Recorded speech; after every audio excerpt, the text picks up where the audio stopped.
Hello, and welcome to the first episode of our new Traveler campaign, Crisis of Empire. We are going to be introducing new characters, new players to the game, some old players that you recognize from the Deep Night Revelation campaign, and we're going through generally making these characters, making their connections, and giving the general basics of what this campaign is going to be, and assuming that there's time left over, maybe getting into the very dipping the toes into the space water uh, intros into the campaign and the first series of adventures that may turn into misadventures.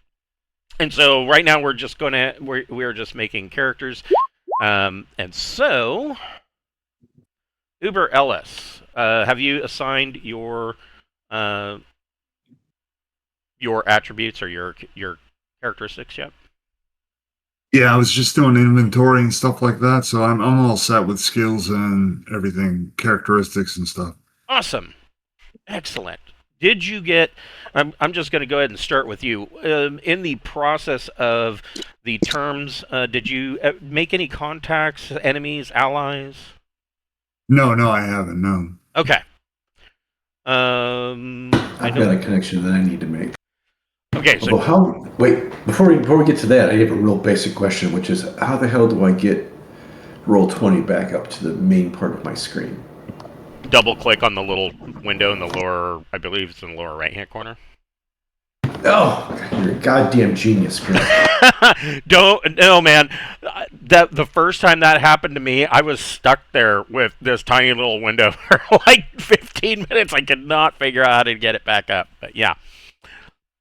Yeah, so the connection I need to make is I need an enemy.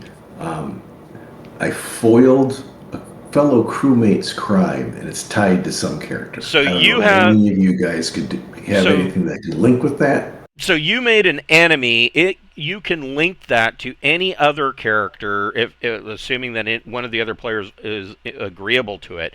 You can make a link to one of their allies or contacts or enemies, and if you both agree to that, you get a free skill. I believe it's at rank 0 or level 0. But hey, free skill. So did anybody else end up with a contact, enemy, ally? I'm still flailing around. I rolled some really shitty stats. I just failed to get into university. I have a strength of 4. Don't don't talk to me about shitty stats. I rolled 5, 6, 6, 8, 8, 9.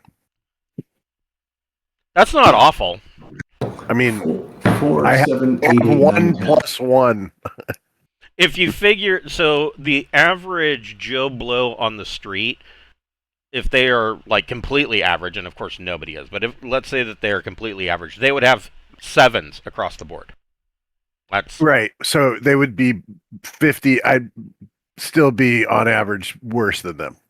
the reality, though, and we all know Again, this. I have a 5, 6, 6, 8, 8, 9. Not bad. The reality of this, though, is that the average Joe Blow on the street would have more like maybe 4s in intellect and education, and I think that's probably being generous. So,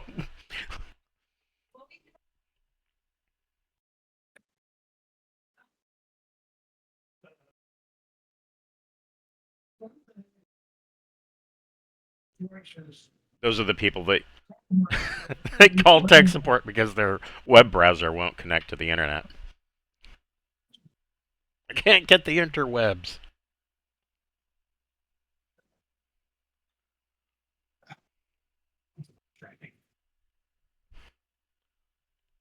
Yeah. So I did qualify for agent.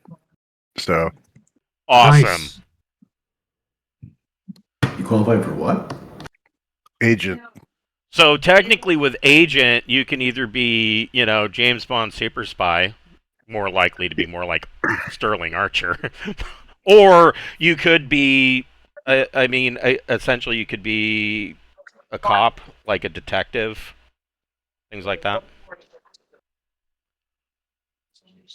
I'm gonna see how character creation goes. I know that every time I've tried to get a grip on my character, the very next roll completely alters everything I was thinking about. Right. That's all I was doing. Okay, so it's not fighting like last time.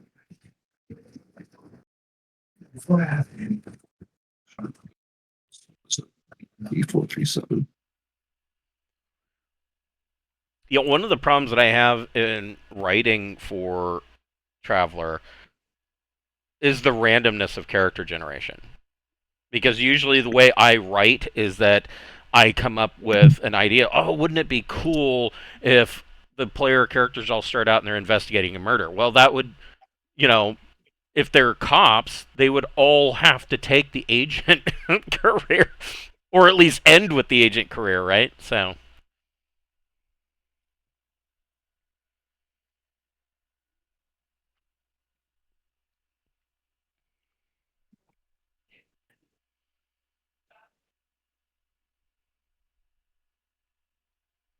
Honestly, that's also one of the reasons why I've never done like a military naval campaign, is because it pretty much locks the players into very specific roles of the naval career class. Right. All right. So I got all the skills at 0. Made a character in years now, so I'm having a. The last time you made a character was like what, 4.5 years ago? Yeah, it's quite a while ago, and I haven't run a Traveler campaign in a while either.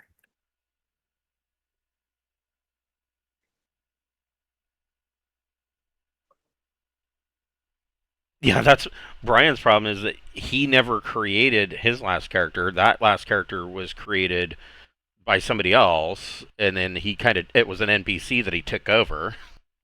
So he's like, I don't really know what I'm doing.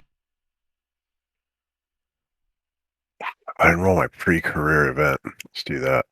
Like, don't worry, Brian. It's Traveler. None of us know what we're doing. A 6. I gain a D3 allies. Woof. I Okay. become involved in a tightly knit clique or group. Make a pact to remain friends forever, wherever the galaxy you may end. So, yeah.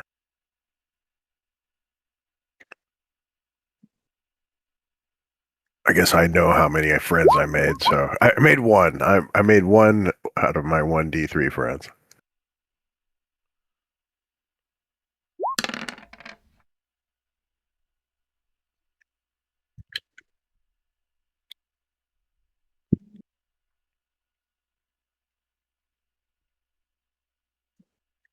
So one of the other things that you can do, which I just did, if you in Roll20 in the upper right corner, if you click on the little gear icon on the far right, you can go to dice options and you can enable.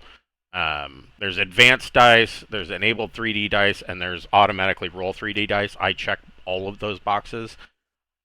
I would guess, I mean, your mileage might vary depending on the horsepower of your computer, but most systems are going to be able to handle.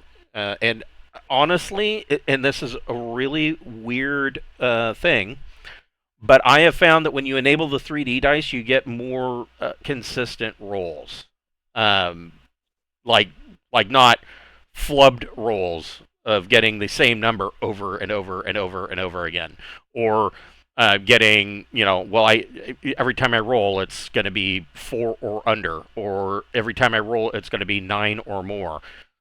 It kind of, for some reason, I think it's the physics of actually having 3D dice is actually integrated into that. So I survived my career my first term.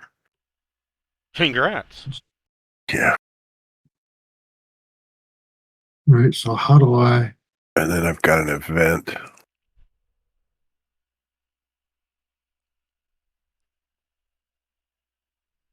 Okay, so I failed.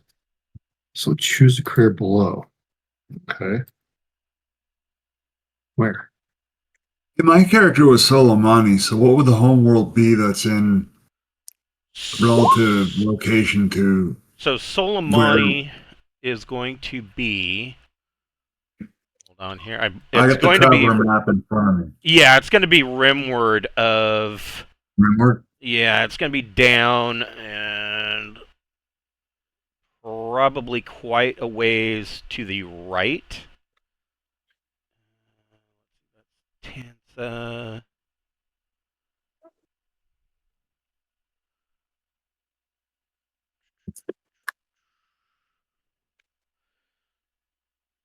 So if you go to the search and type in Soleimani Yep. Rim, Yeah, I'm on the rim. so I got the rim. pretty much everything in the I guess that's a yellow or tan color rimward of the Imperium. That's all Soleimani space. Now the weird thing about Soleimani, if you a little traveler history, is that during the rule of man, which was the second Imperium, the Soleimani were actually in control of the Imperium, and that Yeah. whole thing fell apart. And when the Valaasii came back and retook it, there was a bit of a war between the Imperium and the Soleimani, and in the end, you'll note that they took Sol Sector, and so Terra, Earth, birthplace of actual all of humanity, is actually in control of the Imperium, who Yeah. is mostly Valaasii. So up by the third Imperium? Correct. We are in the third Okay. Imperium. Yes. So just pick something out of there? Yeah, I mean, you could pick pretty much anything from Sol Sector, or I mean, even further down into the actual Soleimani Confederation. There's the Bootian Federation. There's a bunch of worlds down there. I don't know. How about Aristotle? There you go. Aristotle is a world that we were using. We were there on a previous campaign that I was playing this character in. There you go. Okay.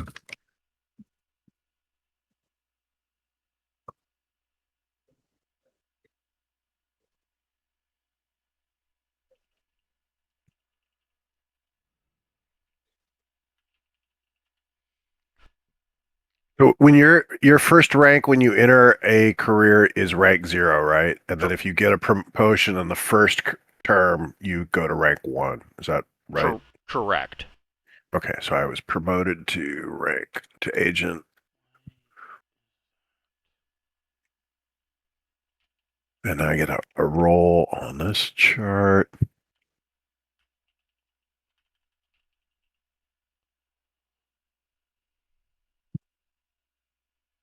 I think I'm going to roll on the personal development chart. I need some stats.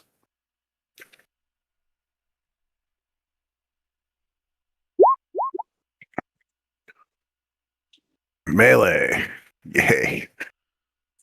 my physical stats suck so bad. Well, remember, melee can be either strength or dexterity, so you got a choice. Oh, great.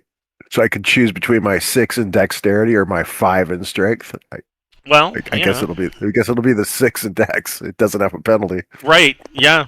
Better to eschew that -1. However, you always add your strength modifier to the damage roll, so you're going to be a -1 for damage. For grappler.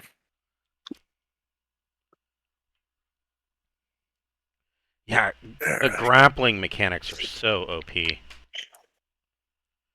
They kind of have some of the armor, but Right. all right. So I survived. But it is my general feeling that grappling mechanics in just about every RPG ends up being OP, just overpowered.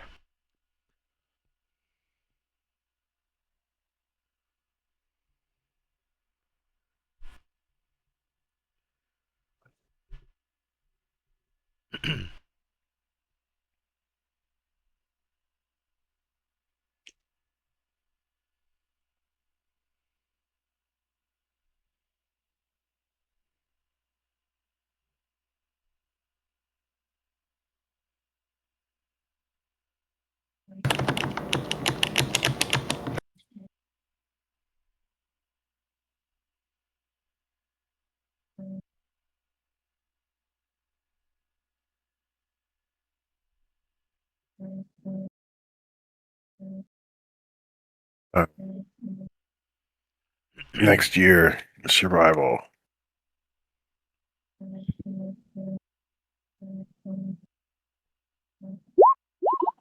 Yes.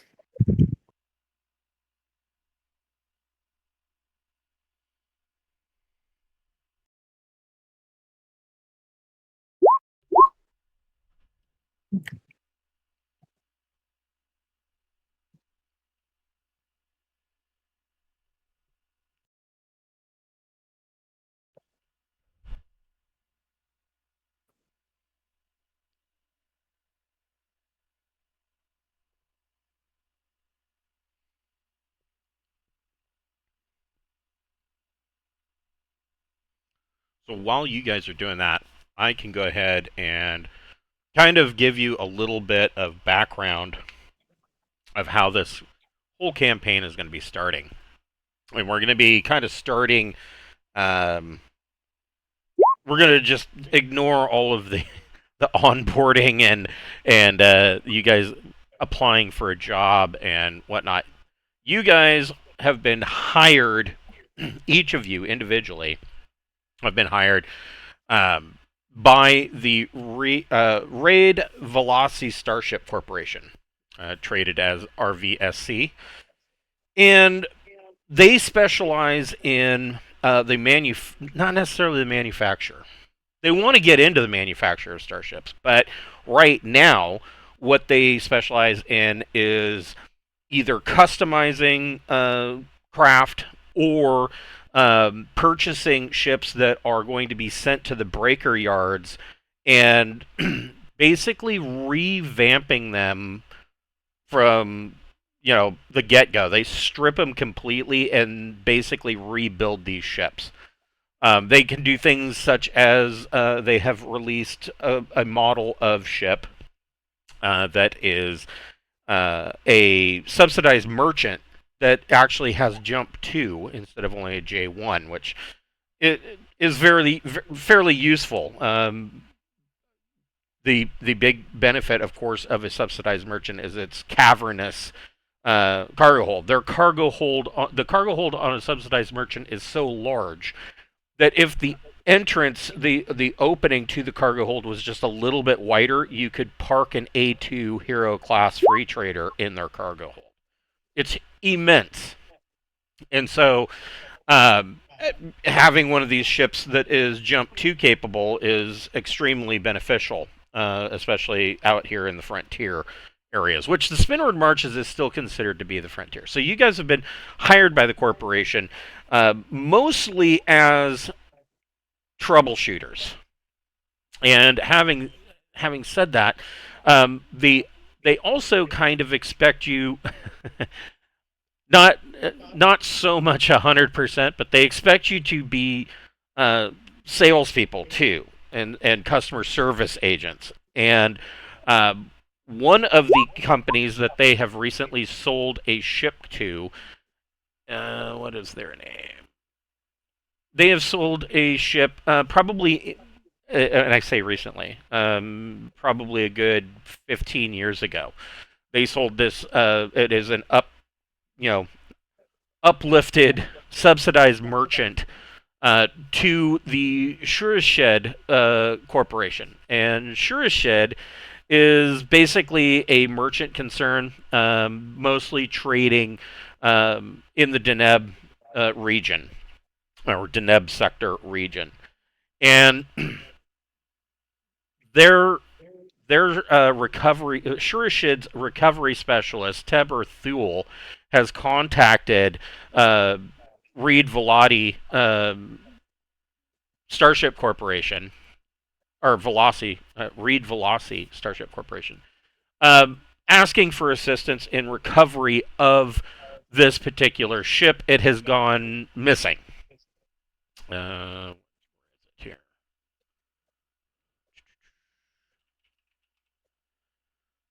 And this is the ship. So if I click show to players, you should get some kind of link to see this. This is the Radiant Maiden. This is the upgraded merchant, or subsidized merchant that they that they sold to Shurashid, and it has gone missing. It only has thrust 1, but it does have jump 2, and so this ship just fell off the radar. And Shurashid has contacted RVSC wanting or requesting assistance, and they sent you guys. Now, as people who have ever done essentially contract work with any large corporation, a lot of times, especially at the very beginning, you don't have a single handler, and that contact can change quite literally from week to week. And this is the case with you. You guys don't have one particular person that you answer to. They just give you the orders. They have also supplied you with your own ship, a corporate asset. It is. There we go. It is a Type SX extended scout, and so basically they took a Serpent class scout, added another 50 tons, and kind of stretched it out, and this is what you ended up with. It is armed with a double turret that has 2 beam lasers in it, and it is what you would expect from a corporate ship. In my head, there's that color scheme that most corporate offices goes for. It's either a gray mixed with a teal or a dark teal green, or it's like a gray mixed with a light brown. That's probably what the interior of this ship looks like. And it is fairly new. I would imagine the interior also smells like a new car stereo. So, you have been given this ship. It is the ship's name is the Ouroboros. Pretty much all of the Serpent ships end up with snake names. And so, where they have sent you specifically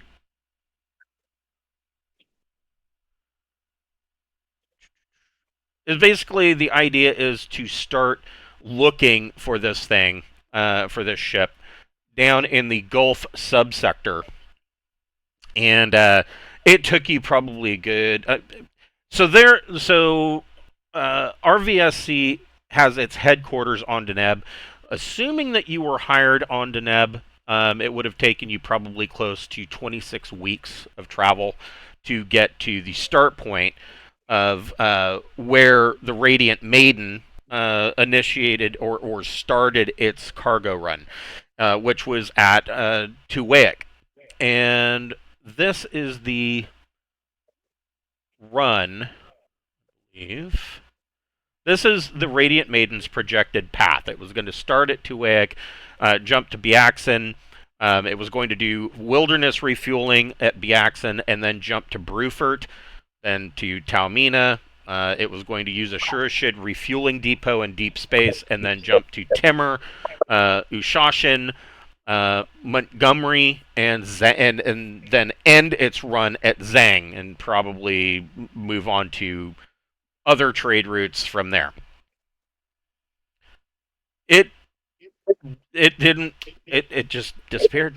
Nobody knows exactly where or when, but it never reached... What is known is it never arrived at Zhang. And so, this is kind of why you have been brought in. Now. What was this last definitive scene spot? That's what you're going to have to kind of figure out, starting at Tuwaiq. You're basically going to... The idea is that you follow its jump route until you find some evidence that it either didn't leave that location, or you get to a location and they say, no, we never saw it. And so then you kind of know, it narrows it down. That's kind of what your detective job is. Now, part of that, the initial idea is that when you come out of jump into a new system, they want you. This is why you have a scout ship. They want you to do a sensor scan of the area to see if you can find any kind of particulate or debris that's in the area that may suggest that the ship was either damaged or destroyed. Having said that, space is really, really big, and by doing that, I mean, even the jump locations at the edge of the 100 diameter jump limit for any given world, it's still going to be like looking for a needle in the haystack. So, I mean, it's not impossible, but it is difficult. And that's why one of the best ways to do it is if you reach someplace, like if you arrive at Timor and they say we have no record of the ship ever arriving, then you know it either disappeared somewhere around the refueling depot or it never made it out of Taumina. And so that would be where you would want to investigate. So this whole mission is basically starting on Tuwaiq, where its cargo run began. And then you just follow the designated jump route until you find some evidence. Now, having said that, in addition to creating your characters and everything else, each of you has a different motivation for having taken the job. And that's what these are. And you can see, like, if you say that let's say you take the first one on the left, RVSC employee, even beneath that there are, four different motivations that might apply to your character. So you could have two people that are both RVSC employees. One is wanting out, they just want to get out of their contract, and the other one is wanting to climb the corporate ladder. So, I mean, there's a whole bunch of different things in here that can overlap and intertwine. But we'll get to that once we have made our connection. So Will, you said you had, what, D3? One. I had one. I rolled one. So was it a contact, an ally, or an enemy? Let's see. The exact wording is an ally. That can be that can be very interesting. So that would be like a childhood ally. I haven't really picked my homeworld, so you could pick, and your homeworld's not really important concerning this, but you could say that if you and Jack are both amenable to this, your ally could be Jack's enemy. And both of you, if you both agree to that, you both get a free skill at rank 0. Yeah, sure. I'm good with it. I mean, it's his enemy, so it's really more up to him. It's not my problem. I'm just friends with the guy, man. It's fine with me. You got a name for this dude? That can be something that we can come up with later.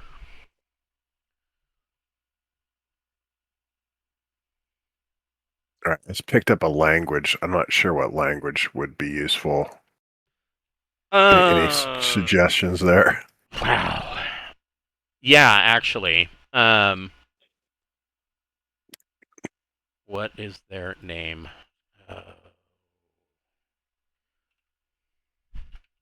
Interesting. So this ally of yours, I foiled his crime.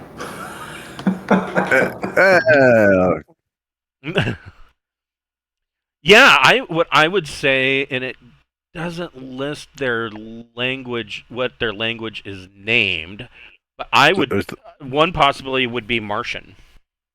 All right, Martian. So they're widely known as Martians, or sometimes Marzians, Zians. They are from. They're a minor alien species.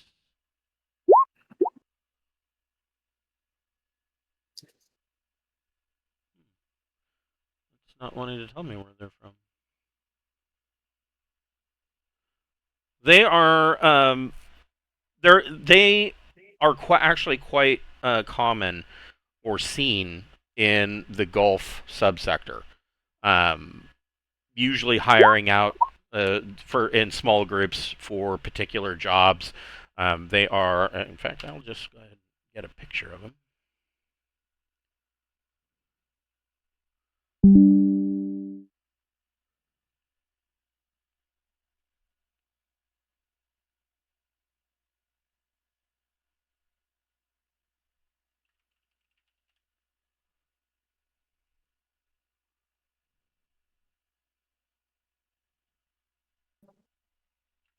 I just picked up another ally here.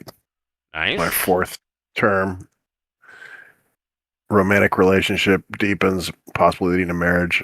So I get something else at 0. How do I choose that skill? If we're tying our guys together. Any skill you want. Any skill you'd like.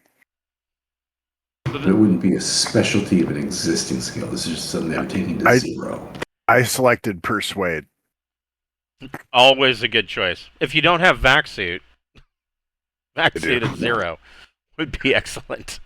I always take that. 0. You know how they give you those background skills? That vac suit is always a background skill for me. It's like, yeah, we're grabbing that right at the beginning. Recon is definitely recon or investigate at 0 are always useful. I've got investigate 3 at the moment. I'll do investigate 0, I think. Do we take a skill package? We are so we will here in just a moment. So you're going to get a whole bunch of other skills.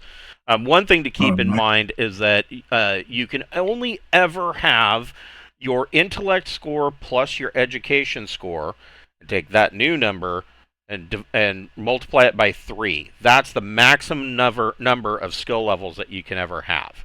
So if you reach that maximum number, which I don't think I've run into that in one scenario ever, and it was I was worried about it. I was worried about it in Deep Night.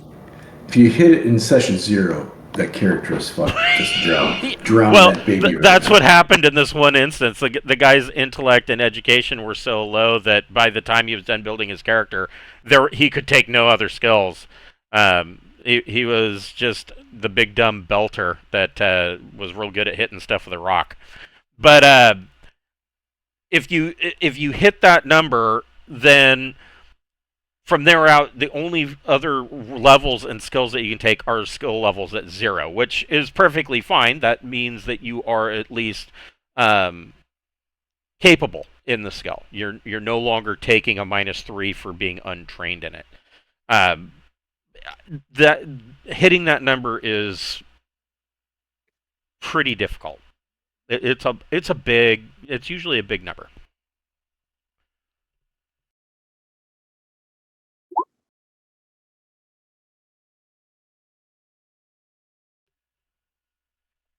I'm back right 2.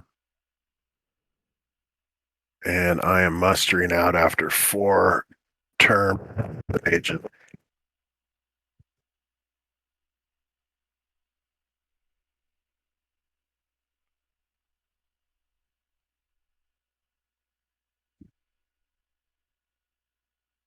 So Tuaic's a hell world? What does exactly that mean?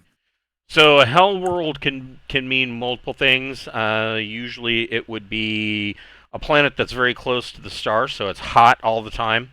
It could also mean a world that, even though it's in the Goldilocks zone, it may have a toxic atmosphere or an acidic atmosphere or a very heavy atmosphere like Venus. It's got nothing to do with cultural. No. It's not culturally threatening. Okay.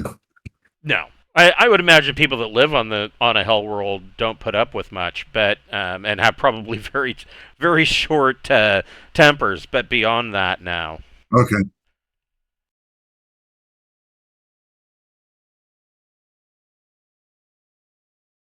I mean, theoretically speaking, if you want to take something from literature and cinema, I would imagine Arrakis would probably qualify as a hell world. Okay.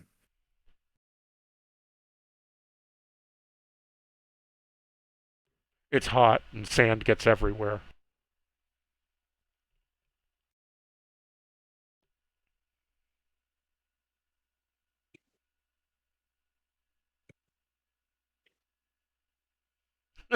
So Martians don't have a concept of themselves as a species. Instead, they refer to their home group as us, and everyone else or any other species is others.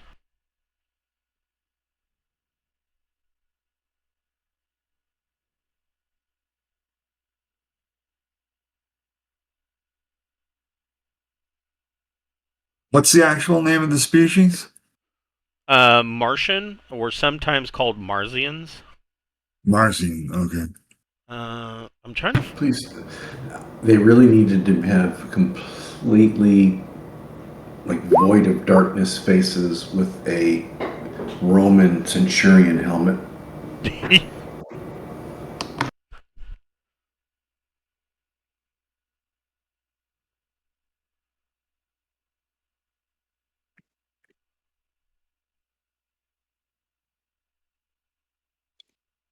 Yeah, Martians are considered a minor race. Yeah, with aging, that's great.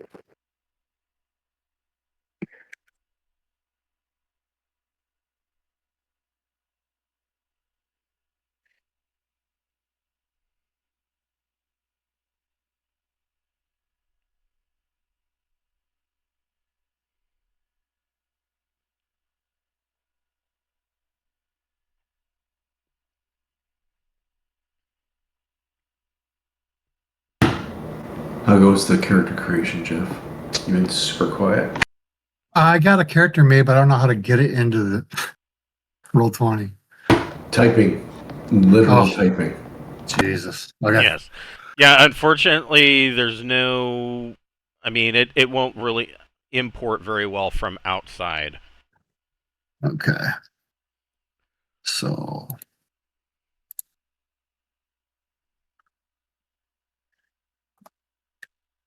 And I mean, you don't have to do it all at once if you want to have a separate character sheet and just work from there. It does make it a little bit easier if you have the character sheet in Roll20, because then your rolls can be, a lot of it can be automated, but it's not necessary. If you want to have it in a window open, then that's fine too. I'm gonna type it in. It's way easier to have it in Roll20 That is true. long term. Long term, Where do you yes. put your Where do you put your weapons on the roll 20? It is in. Combat. Combat. Yeah, it's under the combat, armor, weapons. Yep. Pretty much that's it. All armor and weapons.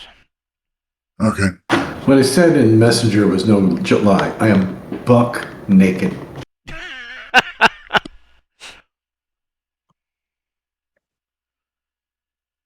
That was Not a credit to my goddamn name.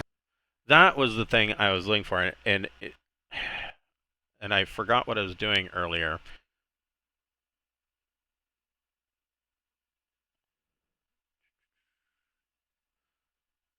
Nope, that's the wrong book. I think that's wrong. Yes.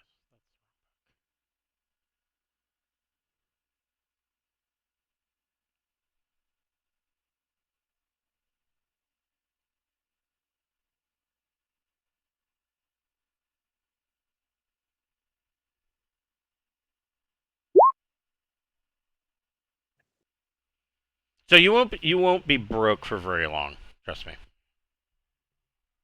The reason I mentioned like vac suit, don't have one. Gun, don't have one. Have nothing. Buck naked. That is okay.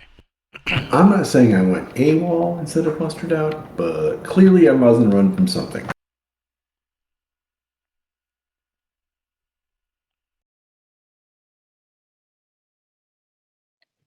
Probably from Will's asshole Martian friend. I don't think my friend's Martian. That's not how I became. I just have a friend from as a child. Years later, when I picked up language, I was asking which languages would I have likely learned as an agent, and I was told Martian. Yeah, Martian would be a good one.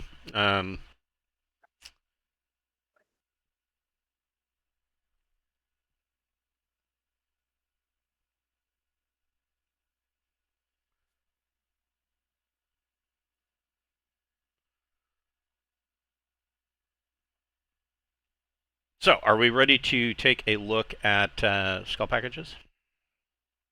Yeah. Okay, so first of all, what we have discovered in the past is that, I mean, no traveler character is ideal, but I've run into cases where almost inevitably everybody doesn't have enough skills, and it seems like in 90% of the situations you're going to be rolling with a -3, and that's not cool. So I do it a little differently. So let me bring up my skill packages. There they are. So the way we're going to do it is, instead of picking one package, you get to pick a package yourself, and you get to take all of the skills on that package, assuming that you don't already have them at that level. If you don't have them at all, take it. If you have them at a lower level, you can take it and raise it to whatever the current level is. But if similar to like creation, if you get, for instance, two piloting one or pilot ones, it doesn't go up to pilot 2. It stays at pilot 1. So it works the same way. Now, having said that, looking at these, and here is, I just showed it to you guys. You can pick, of course, the Traveler skill package is a pretty good roundabout, covers most situations kind of package. If you want to be the pilot, I would recommend taking the Starship skills package. In fact, anybody who wants to be... you could take the Traveler skill package and be the pilot, and somebody else who wants to do astrogation or engineering might take the Starship package. Anyway, however you guys want to do it, whichever of these skill packages you take that you want, that will have you fit the role that you want on the ship, that's what you should take. And you get all those skills that are with that package. So, I guess you should talk amongst yourselves. Who wants to be the pilot, I guess, is the first... that's the first role that should be fit. Me. So we got to do pilot and medic. Those are the two that we should look at first, right? Medic's a very good idea.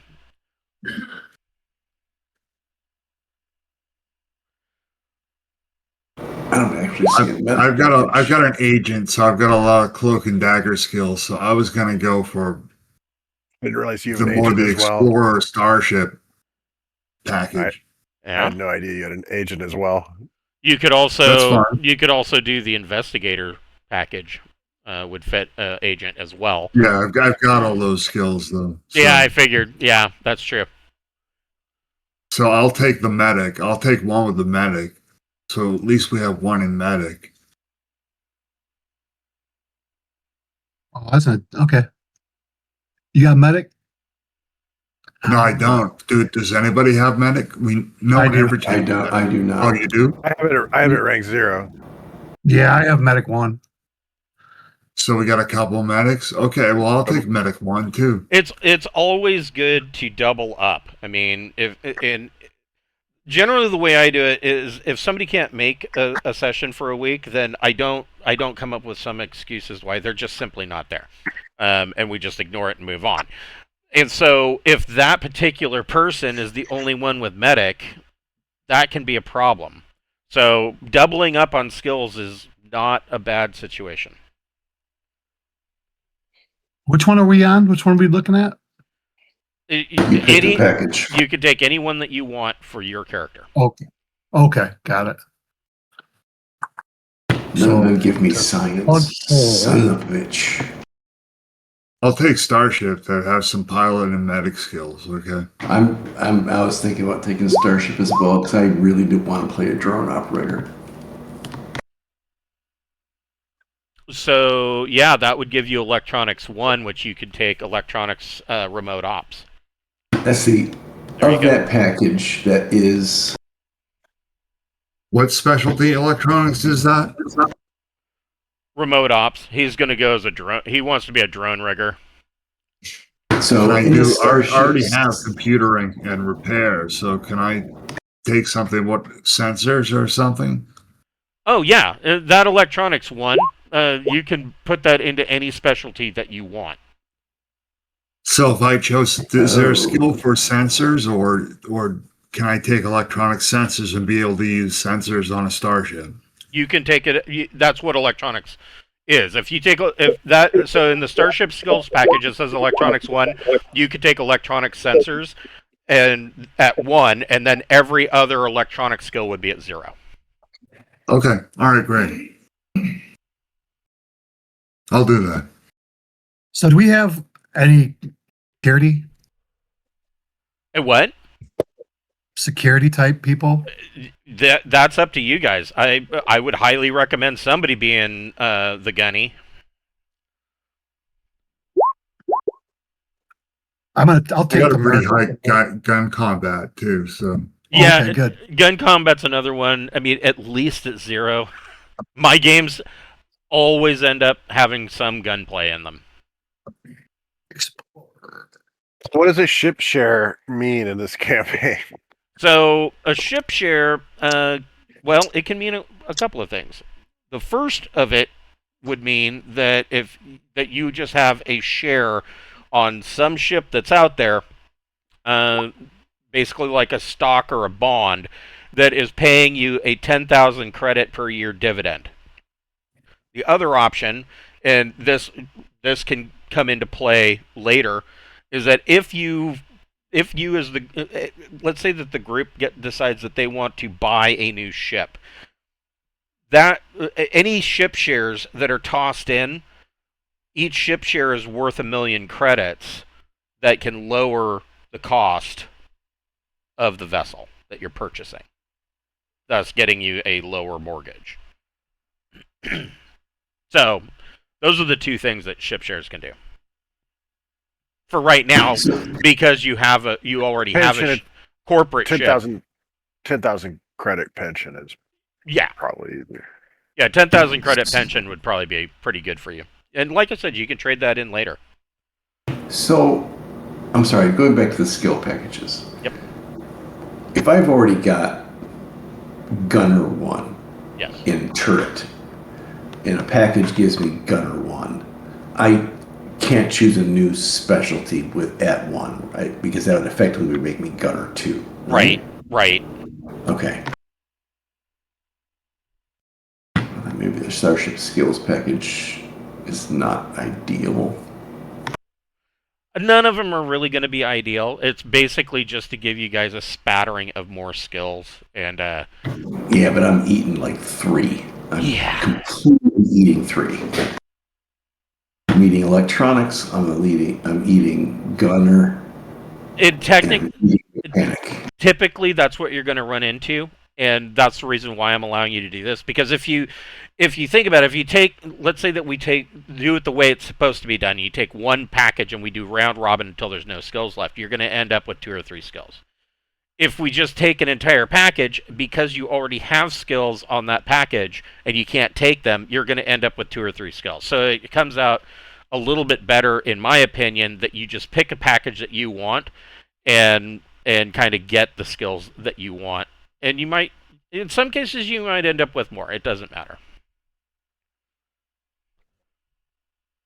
Functionally, for gameplay, it doesn't really change much.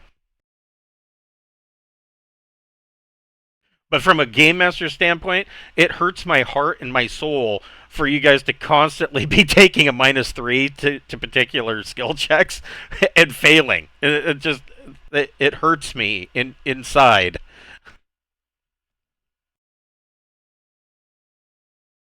I took the mercenary package. Sweet. So I got some leadership, pilot, tactics, vac suit, comms. Which kind of tactics? You were infantry, Military. right? Military, yeah.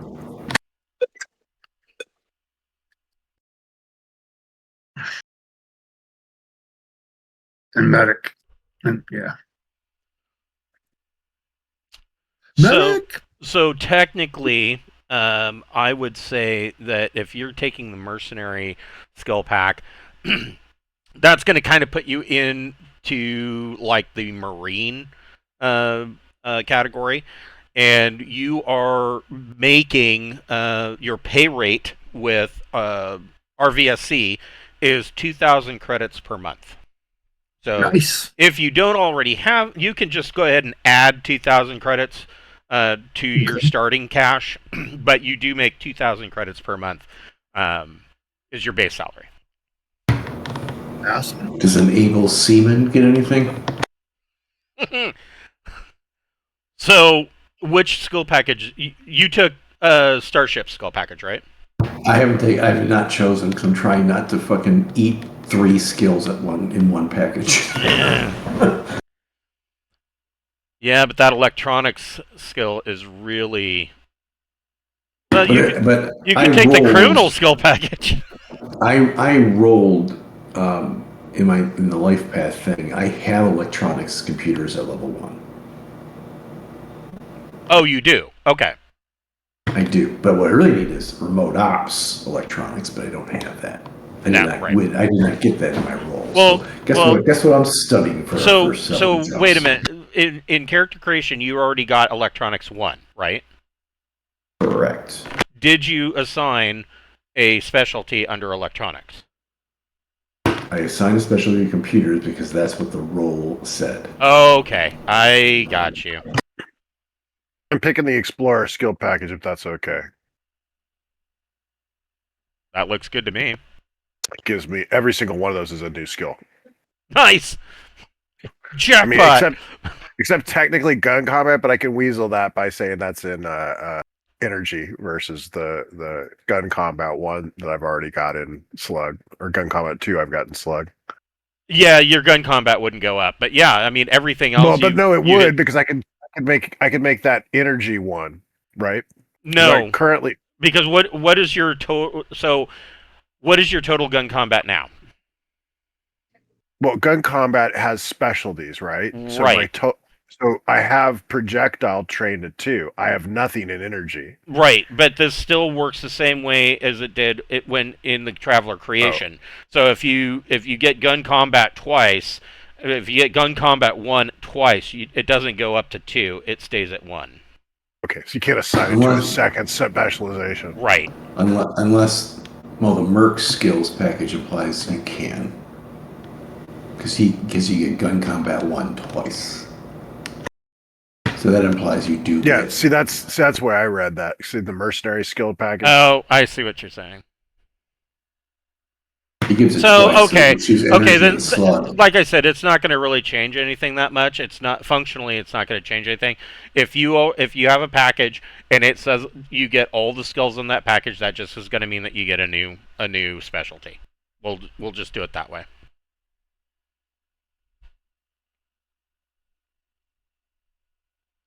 Are there specialties for engineer? There has to be. For sure. All right, I think I'm taking Starship. I believe it's life support, jump drive, maneuver drive, and power. Yeah, power. There you go. You can do some really cool shit with power. Like you can overdrive the engines and give like more thrust.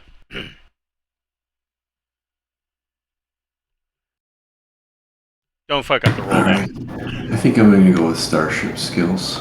Okay. So, let's see. And you said that you've already got gunner turret? I do. So, that would... I mean, you're not... They don't really have anything for a drone rigger, but putting you into the gunner base pay would be 2,000 credits per month, so you can add 2,000 to your current cash on hand, and you get an additional 2,000 every month just for being on contract.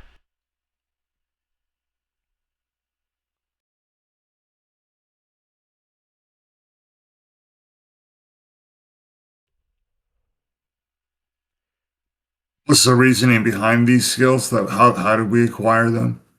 This is, you just get them. You don't have to do anything to get them. This is just your free skill package. Yeah. Okay. And like I said, the reason for doing it this way is that I've run into too many scenarios where there was a whole bunch of people having to roll with a -3 because they're untrained in all the skills that were necessary. So I got you. Yeah, he said it breaks your heart. I got you. yeah, doing this So- just shotguns it and helps. Yeah. So when you put levels into specialties, it doesn't. I don't also put a skill level into, like, I have electronics, computers, and electronics remote ops. Each at level 1. Electronics should show as 0. Okay. Right. Right. That was the question. Got it. Computer would show the ranking computer.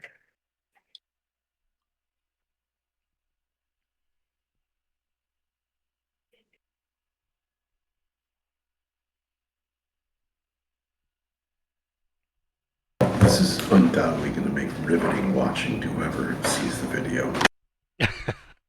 Yeah.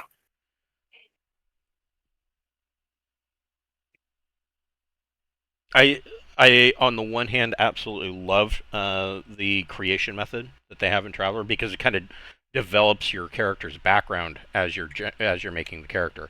The other nice thing about it is that you don't ever really know what you're going to get because the truth of the matter is at the heart of what Traveler is that it is ordinary people that have been thrust into an extraordinary situation.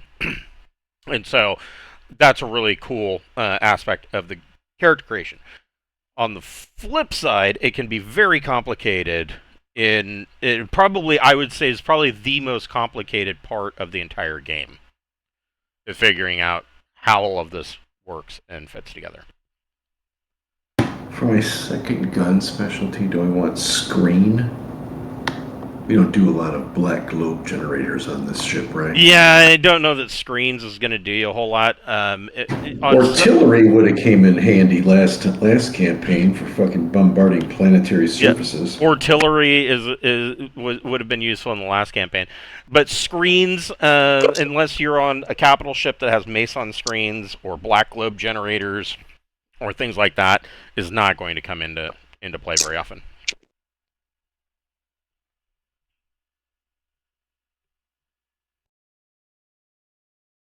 Some mechanic I'm going to eat because I've already got a point in it. If I could be on social status here with my social status of 9. That's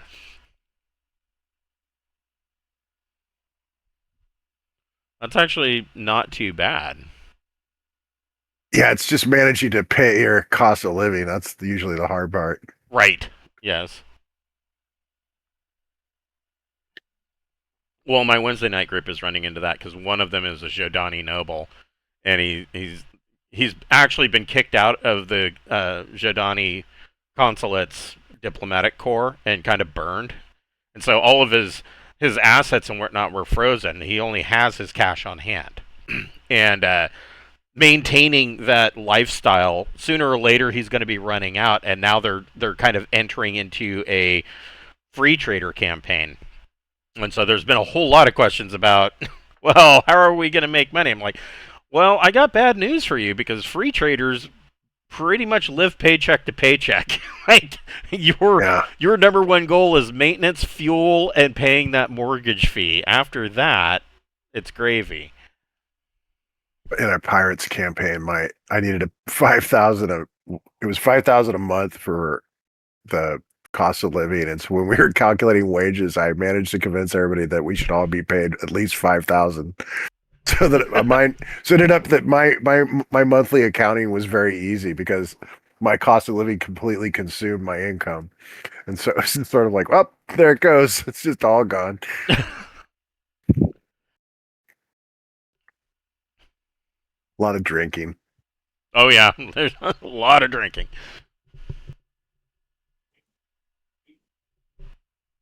Okie dokie. So once you have your cash on hand, your starting pay, you can also spend some of that money if you would like on things like a vac suit. So standard things that you don't need to buy a vac suit. Standard things that you have all been supplied by RSVC is a standard vac suit. Let me get over to that book.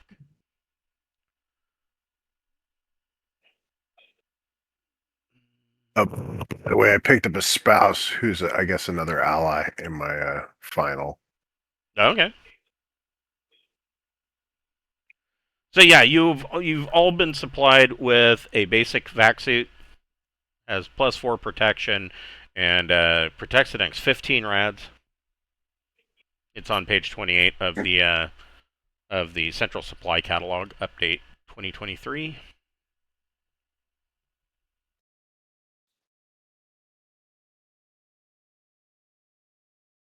Page 28, you said? Yes. Page 100 of the core book. There you go.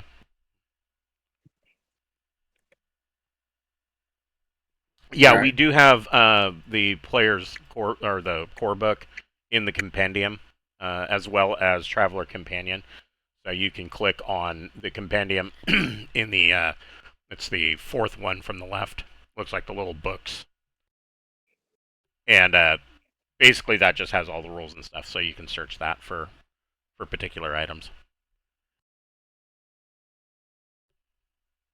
What about like comms or anything like that? Do they provide us anything? I was just going to Oh, sorry. say that yes, you get, and let me find communications. You are you are all provided with a comm dot, basic hands-free vocal communications, and you are provided with mobile comms.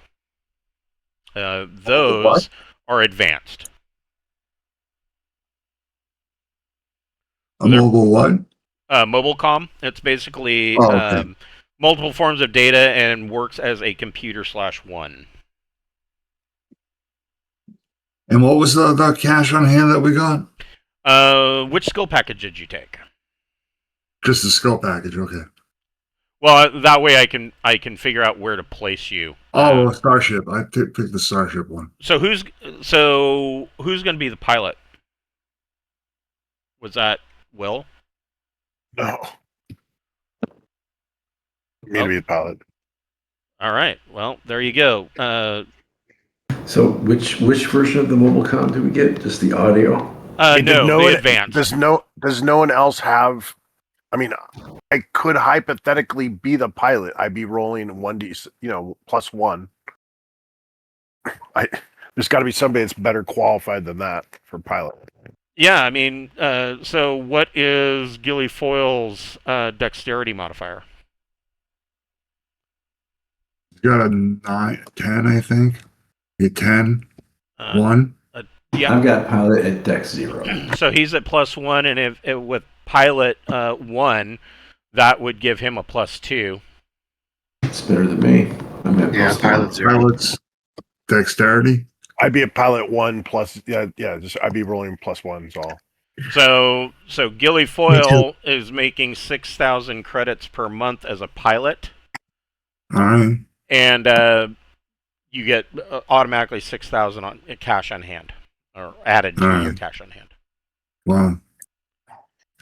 Where is cash on hand on this sheet? Inventory. Probably inventory. Answer this. So, Will, have you decided on a package yet? Yeah, I took the. I genuinely don't see package. it on that page. I'm sorry, which one? The Explorer package. The Explorer package. So, let's see here. My character spent 16 years as a corporate spy. Right. And then went an Explorer package to learn how to survive out in the wild. So that could make you the navigator with astrogation. That puts you at 5,000 per month, and you get 5,000 on hand. I do have a +2 that I roll with astrogation. So there you go. 5,000 per month.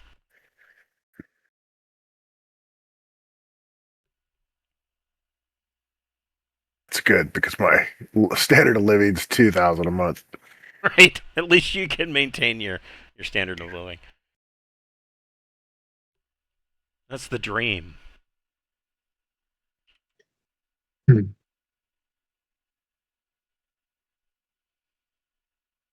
Oh, thank God I make enough to get Canadian Club every night.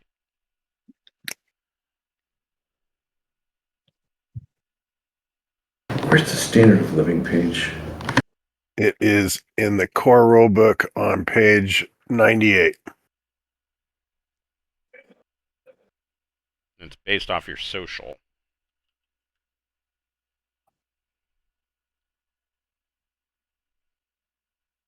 Which vac suit do we get? The TL10, TL12, or TL8? It's the shittiest one they've got. Yeah, it's basic. So in other Okay. words, what I make as a pilot gets me at break even. Damn it. Well, don't worry. The other thing about this mission so because you are contractors for RVSC, you're basically, and this is also the reason why you don't have currently any particular handler that you report to. It is expected that because you were hired to be, corporate troubleshooters slash salespeople slash customer service agents, that you would be able to handle yourselves.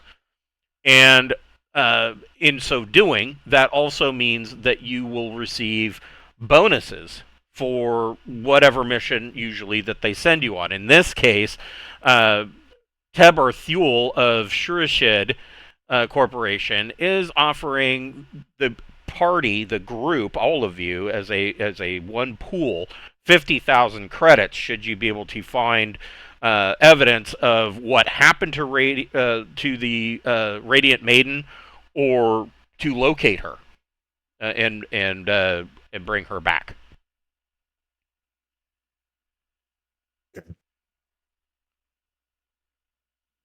Okay. Well, then I'm going to spend half of my money on a mechanical toolkit, so my weapon is going to end up being a wrench. If they can dodge a wrench, then they can dodge a ball. That's exactly right.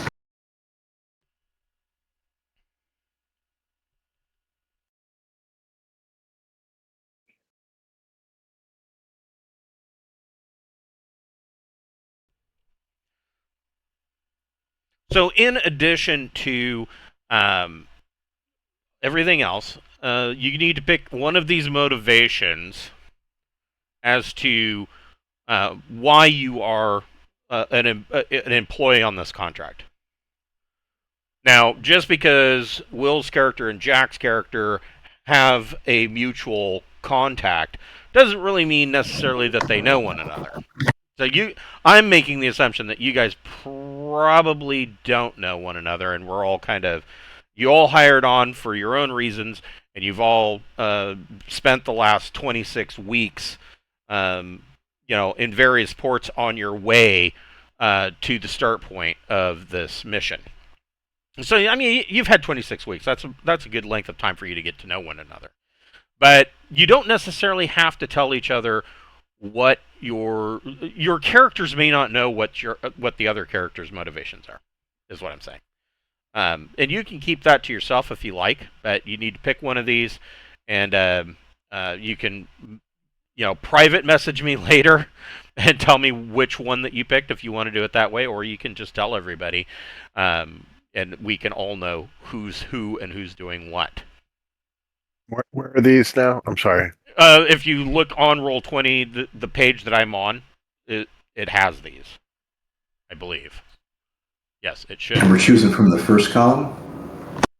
You can pick whichever one. So our RVSC employee is the first one, and those 4 agendas in the chart below it you can pick one of those. There's the freelance expert, and it has 4. Notable figure, it has 4, and the fake, it has 4 as well. So, whichever one of those you want to pick. So, like, you could say, I'm going to be a fake, and my motivation and agenda is that my family's money is important. And so, that would be your motivation. Usually with the fake, it is a matter of you got hired by the corporation because you lied on your resume, and so you may have been hired for you may not be qualified for this mission at all, but you're faking it until you make it.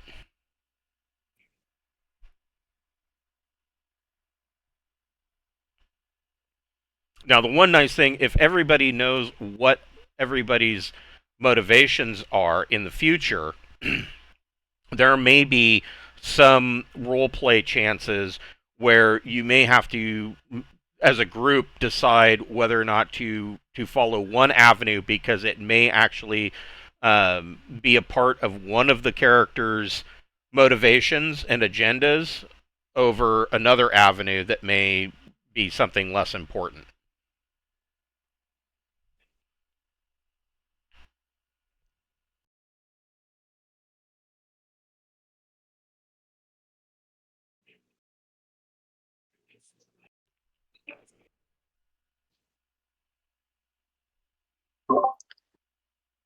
Okay. What do so we just put this motivation somewhere in our character sheet? Yeah, you just, if you find a spot for notes, you can just put in, your motivation. Details. Connections. Okay.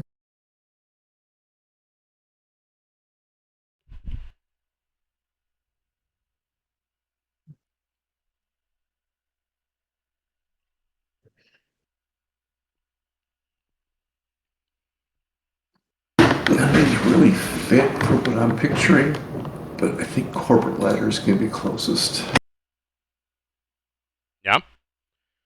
I mean, if you're going like the agent route, freelance expert is probably a good choice.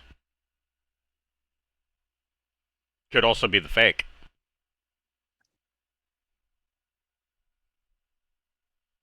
Or you could take notable figure too, and that you're taking it for cover.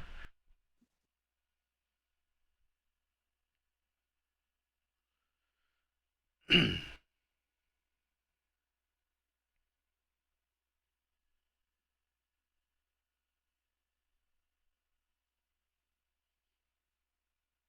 I can tell you that these motivations and whatnot will come into play later. I'm not exactly sure how strongly they'll come into play, but these will come in some form or another in the future. Do you want us to let you know in text or whatever what we took? Yeah. Okay. Or you could, if you could tell everybody. It's fine. I'll just do my job. I'm an RSVC employee. There you go.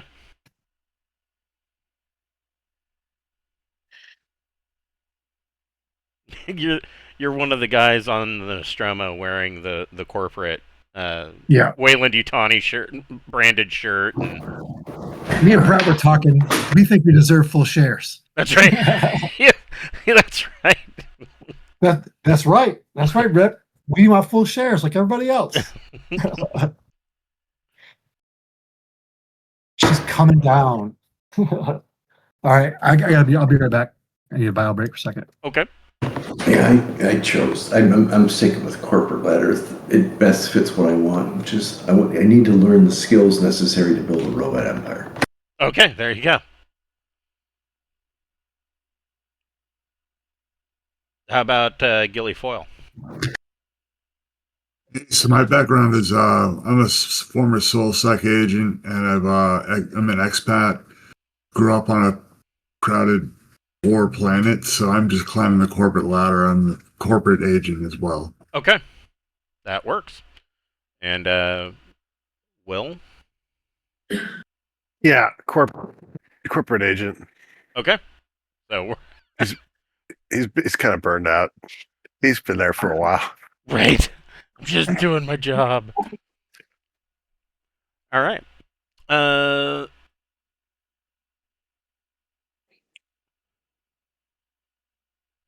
right. I'm starting with 10 grand and a pistol. So I'm going to make sure I spend all 3,000 credits on this pistol. So you are Remo Cordero? Yeah. Okay. Who is Uplamet Skilari? Anybody? I think that's most likely a default name. Right. This is Jeff P. I think that one can go. Just make sure.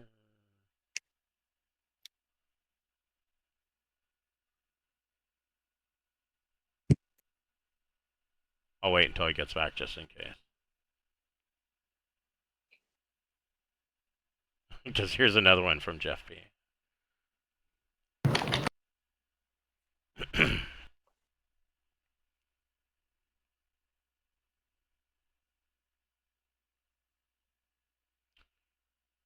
All right, so we all have our starting income. In addition to this being given this mission and being told that there's going to be a 50,000 credit bonus for finding anything to do with the Radiant Maiden. In addition to that, you were given a dossier on the Radiant Maiden's previous or the crew of Radiant Maiden when she went missing. And so the captain was named Captain Teresa Redford. She's a decorated naval veteran, commanded the Maiden for most of its 15 years of operation. Her service record with Shurishid is spotless, and she was considered to be one of the best pilots and a fair commander. She recently put in notice of her impending retirement, scheduled 6 months from the time of this dossier's date. So this was essentially going to be her last mission run. Killian Orthos was the first mate and co-pilot of the Maiden. He has been part of Captain Redford's crew for the past 8 years. He finished his commission in the Imperial Navy and was already familiar with the captain from her time in the Navy. And she's the one who recommended him for taking this position when her previous mate retired. Vergzaz, a member of the bridge crew serving as a systems operator and medic, the Vargur Vergzaz, has served on the Maiden for 3 years. His initial service record notes reprimands for insubordination, but the last 2 years have been good, and the captain noted that he had some growing pains in adjusting to her command, but things were working out. Bertie Langstrom, another member of the bridge crew serving as the astrogator. Bertie was a mathematics prodigy and had several cybernetic augmentations to aid in complex jump space calculations. She served on two other Shurishid vessels before transferring to the Maiden 2 years ago. Igor Lebanov, the senior engineer of the Maiden. Igor has been a part of the crew for the past 12 years and was one of Captain Redford's most loyal crew members. He is a skilled engineer and very protective of the ship and its crew, and it is noted that he had also put in notice that he would be retiring around the same time as the captain. And finally, Yusuf Masih, the newest member of Maiden's crew. Yusuf was brought on as a secondary engineer 9 months prior to assist Igor with ship maintenance and operations. And there's not a whole lot known. This is his first mission out with the Maiden and Shurishid. As I said, Radiant Maiden is a modified. It is a modified subsidized merchant, and it is kind of a customer service perk that RVSC is offering to Shurishid in order to help push this along and to help them out with what they're needing to get done. This is the Ouroboros, your ship. These are the deck plans for you. You guys, and let me go ahead and put you on the map. Let me make sure. Yep. Oh. Hold on, I need to make some tokens.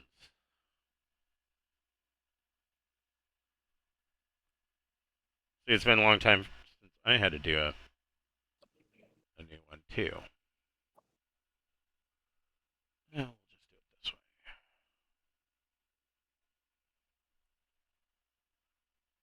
And these can be, of course, changed later if you come up with a better token. That's fine.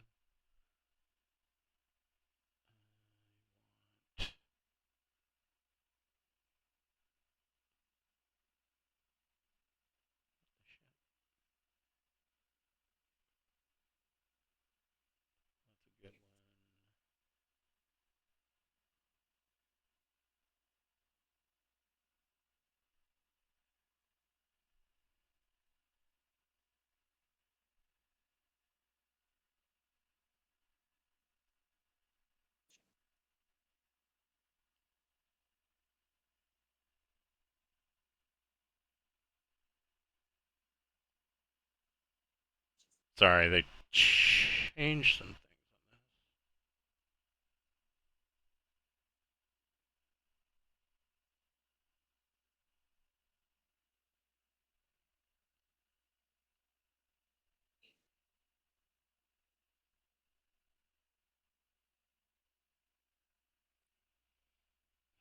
All right.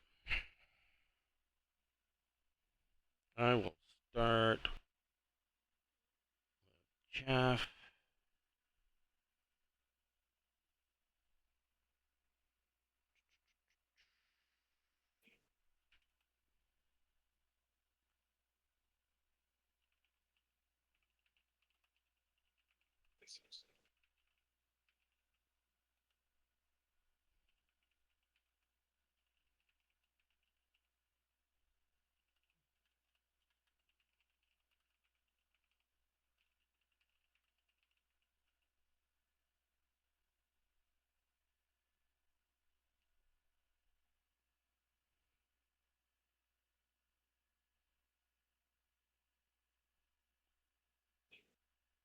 Well, it would be nice if it would have done exactly what I told it to do.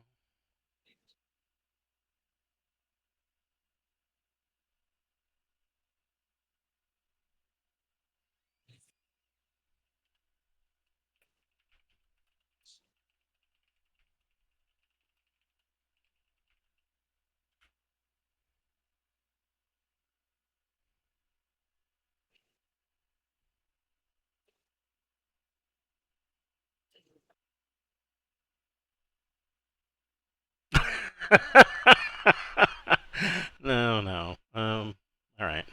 Never mind.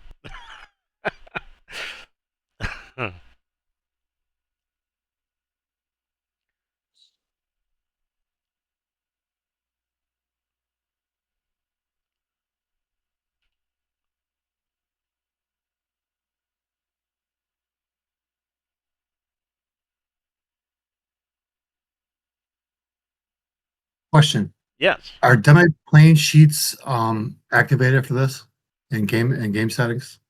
I'm For sorry, character what? sheet? The character. Is demi plane sheets supported for this in your settings? I believe so. I Okay. think I did. Okay.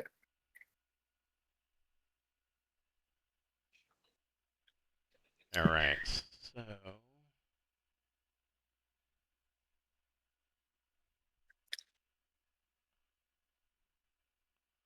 All right. So let's see here. Oh, Jeff. Yeah. Ujoy Otter Holly. Is that a blank one? A blank character? I guess, yeah. What was the name of your character? Takahashi Booker. Okay, gotcha. That's what I. Mr. Booker.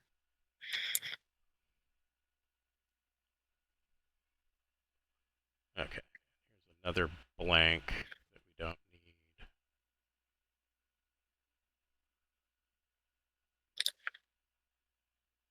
And another blank. 1,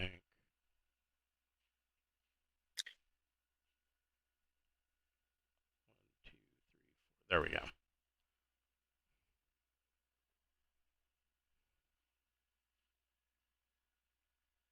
Oh, perfect.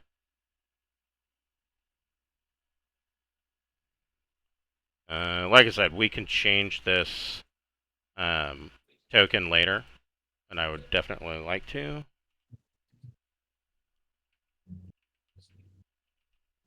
But this will work for now. Oh, do it this way.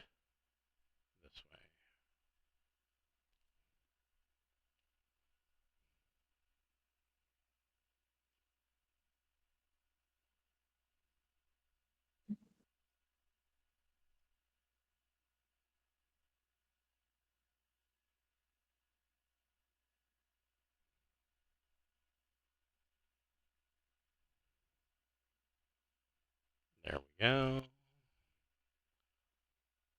And Jack, you were Ronnie Leonard, right? Yeah. Okay.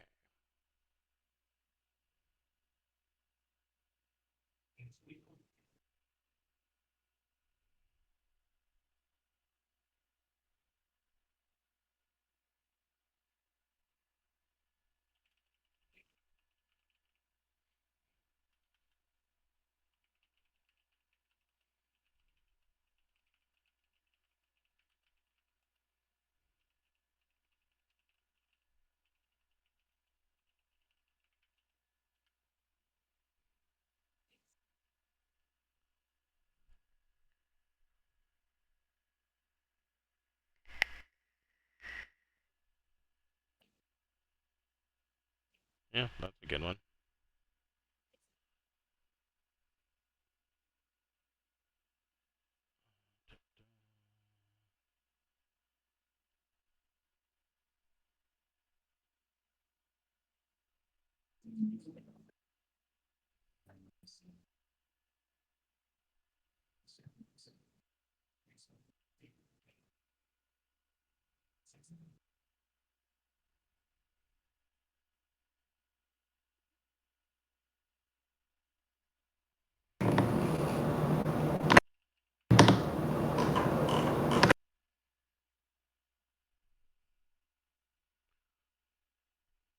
So this one, this one prompt that I put in, I told it that it was a soldier holding his rifle, smoking a cigar, and it put a helmet on him, and the cigar was sticking out of one of the airports.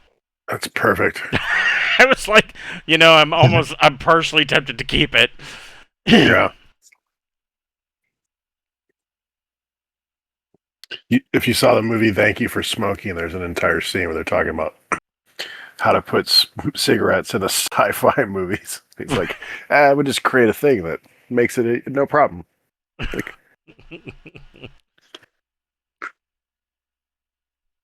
the spacesuit cigarette holder filter. Yes. Everybody needs one of those. And let's see here. Gilly foil will be the next one.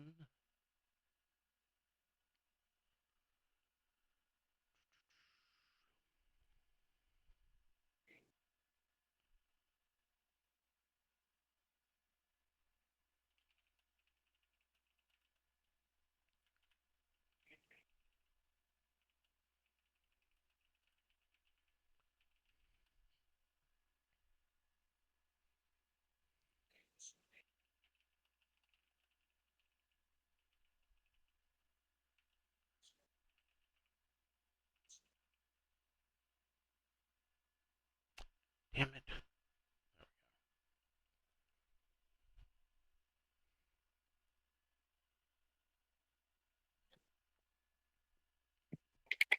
Sorry, I accidentally added a character. Forgive me. No, that's fine. I was trying to figure out how to import. Oh, I can't. It doesn't give you the option. no. So I don't know if it's set up. It may not be. I'll have to check when we're done. Yeah. Yep. No problem. Cool. We got tokens. Yes. This is pretty sweet. They're not the. Oops, what is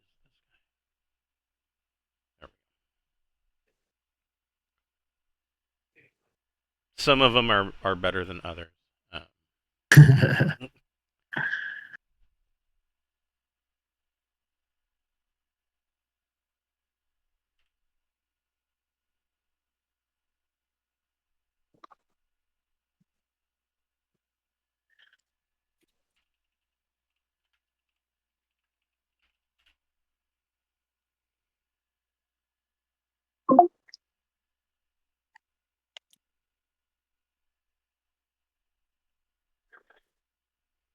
Well, I'll be much more proficient next game. Right. Yes, it is a learning curve. But it's pretty sweet. I've never used it before. In theory, I knew about it, but I never used it, so it's different. I like it. I think we tried using it back in the day during COVID, and after like one or two times, like, fuck it, this doesn't work.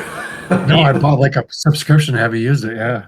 Yeah, the whole COVID thing is what really led me to learning it. And one of our friends moved to North Carolina too, so that was the other reason we were going to do it. We were playing over Teams. Put my character's name back. I did the Traveler Mayday Con last weekend, and this one guy did the unbelievable macros. It was totally driven by Roll20. It was new technology to me, so it kind of took away from the experience, but it worked out well for the scenario he had developed. It certainly doesn't hurt to create a macro of the skills you roll a lot. Yep. Recon plus intellect. Yeah, that one, for example. I just realized that the suits we were just given, I'm not proficient in using. The basic vac suit. Well, It requires vac suit 1 because it weighs 28 kilograms.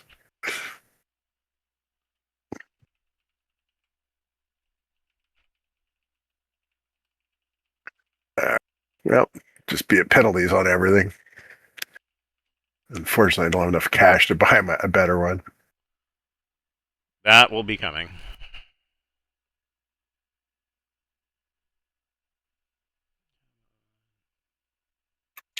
I did start with a wafer God jack. damn it. So I got cybernetics as a Oh, parting gift. wafer jacks are useful for education and intelligence skills. Yeah.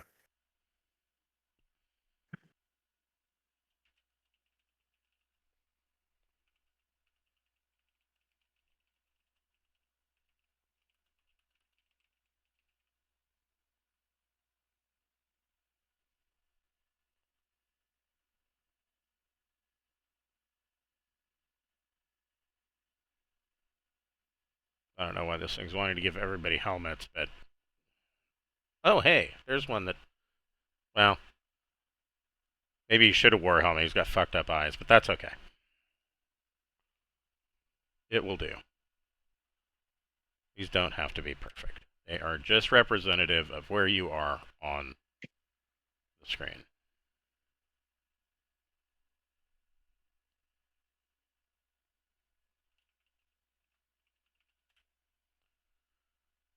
Okay.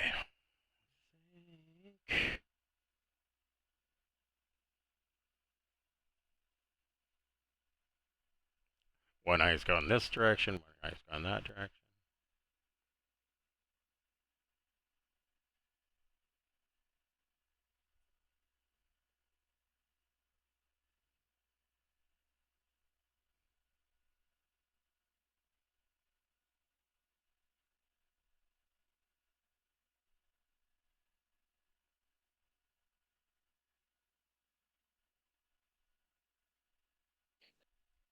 Okay. So, you guys, let me disable grid snapping. All right. So, here are your tokens. You can place yourselves in the obvious locations, and you guys can pick a stateroom where they're in obvious locations. The ones with the beds. You can pick whichever room you want as your own. That is entirely up to you guys.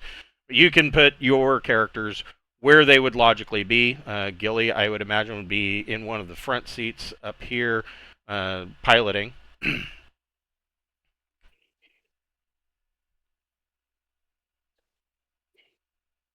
Astrogator co-pilot. How do you move your tokens? Click on it and drag. Oh, it's dragging the sheet. Uh, Okay. Let's do this. There we go. yeah, if you right click and drag, it'll drag the sheet, the background. Got it. Yeah. No, I had the hand tool on. Oh, yeah, that will do it. So, this is again, this is your ship. This is the stats of the ship. Bring them up again. So the only real add-on is that normally these come with an empty turret. This, of course, the corporation and your job as troubleshooters, they have, of course, armed this ship, and so you start out in the Tuwaic system. You have just arrived and come out of jump at the 100 jump or 100 diameter jump limit of the main world of Tuwaic. Hold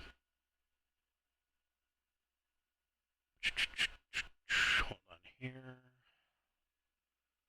I get my other books all situated here.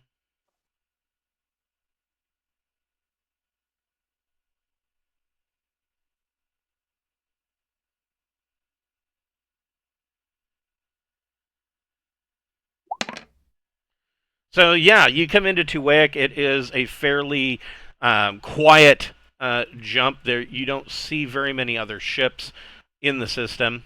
Sorry, all my books are scattered to the high winds here. There we go.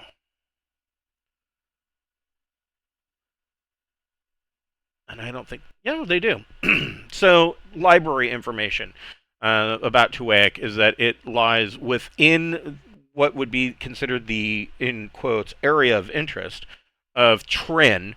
Tuwaiq is considered a backworld world. So the thing, before we take too close of a look at this local area, it'd probably be better to give a little bit of background on the Gulf subsector. So the planets in this subsector are kind of, in some ways, falling through the cracks. In other ways, it's to their benefit. And Tuwaiq is a perfect example of this. Where these worlds are sitting are kind of at the nexus point of like 2 or 3 subsector or sector dukes, and because there is this kind of void in this little triangle area, none of the sector dukes really take a whole lot of notice of them, and so in this case, Tuwaiq would technically fall into the fringe of Trin's Veil, directly to not, can't think of the name of it. Spinward. But because they're on the fringe, they are pretty much ignored. That can be both good and bad, but it is on a standard jump to route to Trin, and thereby the Spinward marches, and so it kind of runs, ships from the Spinward marches kind of runs through it. It acts as a local trade hub for the area, and so there are a couple of other ships, but not a whole lot of traffic here at Tuwaiq. The world itself is very dry and extremely hot, with an indigenous ecosystem hostile to humans and most imported species. So you have arrived. How do you want to go about your investigation? Well, this is the main world.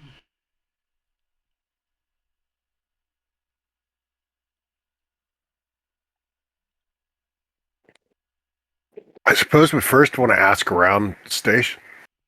Okay, so let me see. Do they have? I don't know that they even have a high port.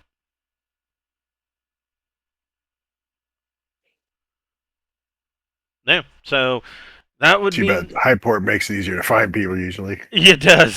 So here is way over here is the downport. Who's going to radio in and request landing access?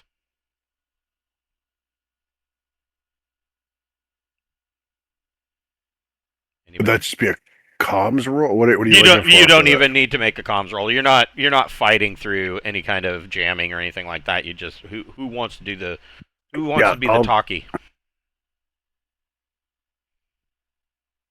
I guess I can. The pilot. Sure. If you're piloting, you can certainly call in. Who was sitting next to me? I forgot. I was the astrogator, so I just put myself in that spot. That's Rebo. Okay. Why don't you call in? Right. Yeah, I'll radio it in. Okay, so we are identify the ship, seeking permission to land. Sure. They radio back. Pretty standard pleasantries. Welcome to Tuwaiq. You are cleared for landing access in Docking Bay 32. Tuwaiq. It's Class B starport, so it's actually not too bad. Gilly, the pilot, go ahead and give me a piloting spacecraft plus dex check.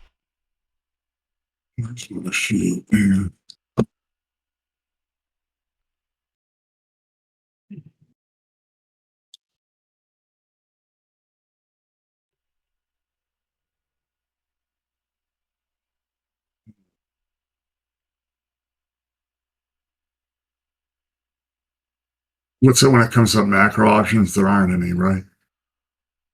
Or what's the modifier? It would be Is that piloting spacecraft plus dex. So it's just 2D plus whatever your dex modifier is, plus your piloting score.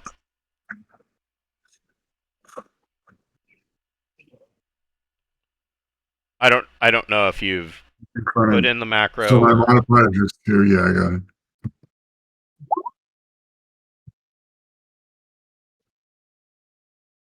Excellent. So Gully brings the ship down, and I mean, it was a routine 6+ check, so he smokes it, and you set her down right where you are supposed to, and as you guys kind of step off of the Ouroboros, you can, even in the starport, you can feel the dry air of and the heat. Like it just kind of hits you like a furnace, kind of like a high desert kind of heat in August. What's your guys' plan? How are you going to? I mean, you've got a couple of routes here that you can take. You can, of course, there is public terminals that will basically give general name and registration information of pretty much every ship that's docked in the port. A lot of times they'll also include some notes from port hands that are working on the ships, refuelers, things of that nature. Or you can go to the port authority, or you can just start wandering around the starport and looking in on, bars, taverns, see if anybody knows anything. What did you call the first option? Going to just a public access terminal and looking up information on ships that are parked in the port. Yeah, well, I'm going to look it up on the terminals as well. Let's go to the port harbor master. What is the equivalent of the harbor master? The port master. Port master. Yep. Port authority. So it was your idea to look up on the public access terminal. Go ahead and give me an investigate plus intellect check. Okay.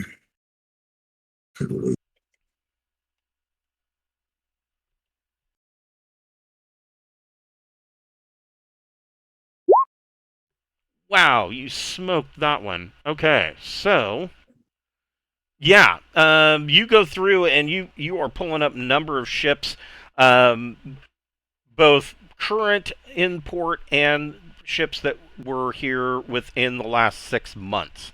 You do register that Radiant Maiden was docked here, and she was here for about a week, and then she left port.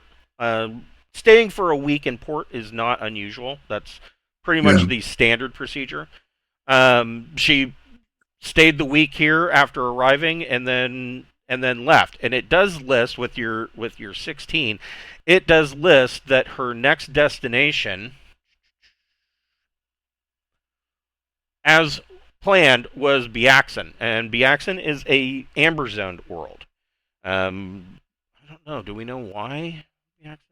No. Nope, we don't.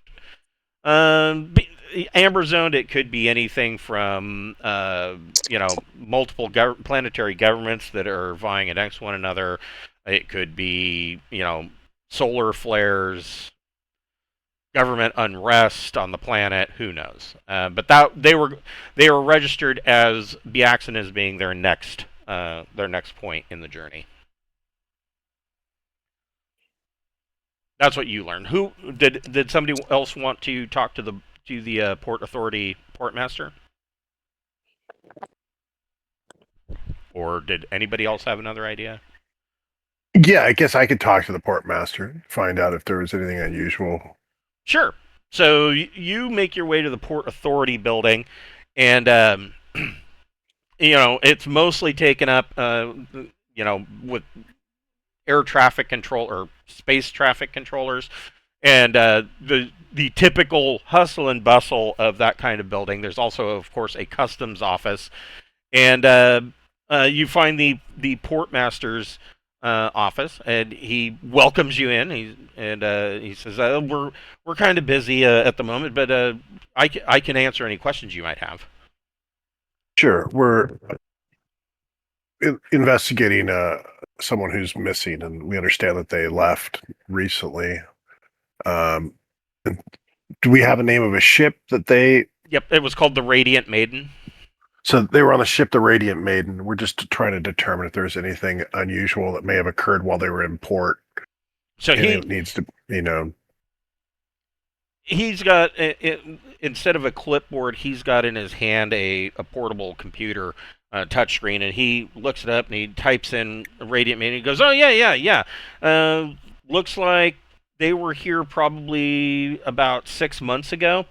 Says that they stayed in Port 19 or in Docking Bay 19 for 1 week, and that they set a jump course on leaving for Biaxon. And he kind of wrinkles his nose a bit and he goes, "I don't know why anybody would want to go there, but," he says, "that's where they went."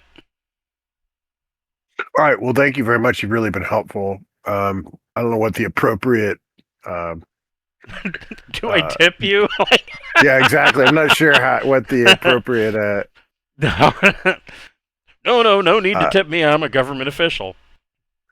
Well, if you see me in the bar off duty, please say hi. I'll be happy to buy you a drink off duty as a individual to an individual.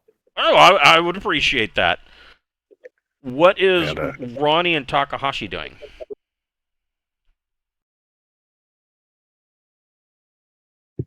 I am waiting for him to get down with the Port Authority, decide if we're leaving or not. Okay. If not, I'm going to board the bar. Okay. What about Ronnie?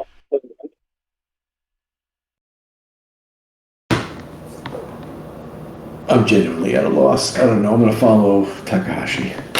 Okay. So, I mean, yeah. I'm sorry, I'm learning new names. Maiden stole something, right? You think what? Somebody on the Radiant Maiden has some property that we need? You don't know. Radiant Maiden just vanished. You don't know. She didn't. What you know is that she never made it to her endpoint at Zhang. Okay.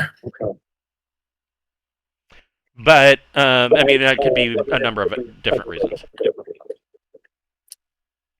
Where's like the Amber Zone? Does that mean because it's the Traveler Aid Society rating? I'm looking at the map. That's why I mean, I'm not exactly sure why Biaxon is Amber Zone.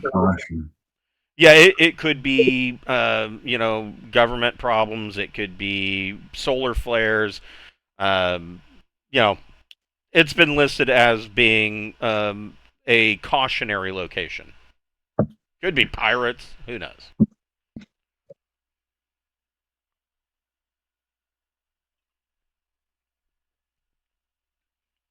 From the information that you guys were given by Shurished, Radiant Maiden was going to go to Biaxon, and they were scheduled to do wilderness refueling at the gas giant there.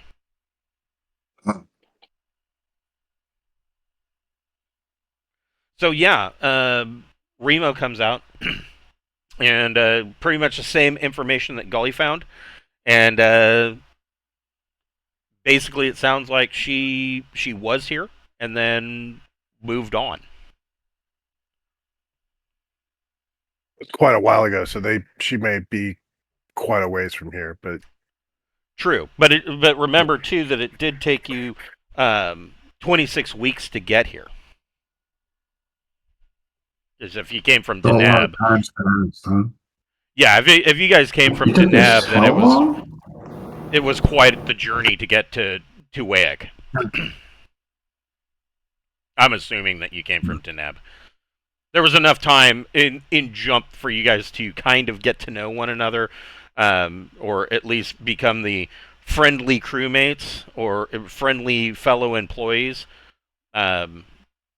Probably not long enough for you to really get to know each other too well, although in a scout ship, you're probably going to get to know each other better than you might like.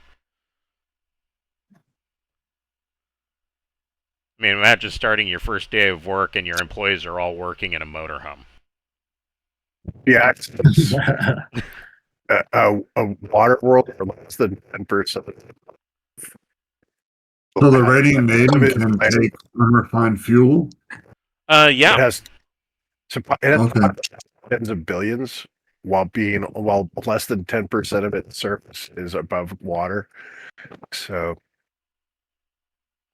yeah, Radiant Maiden does have fuel scoops and a fuel processor. She can process 20 tons per day. Huh.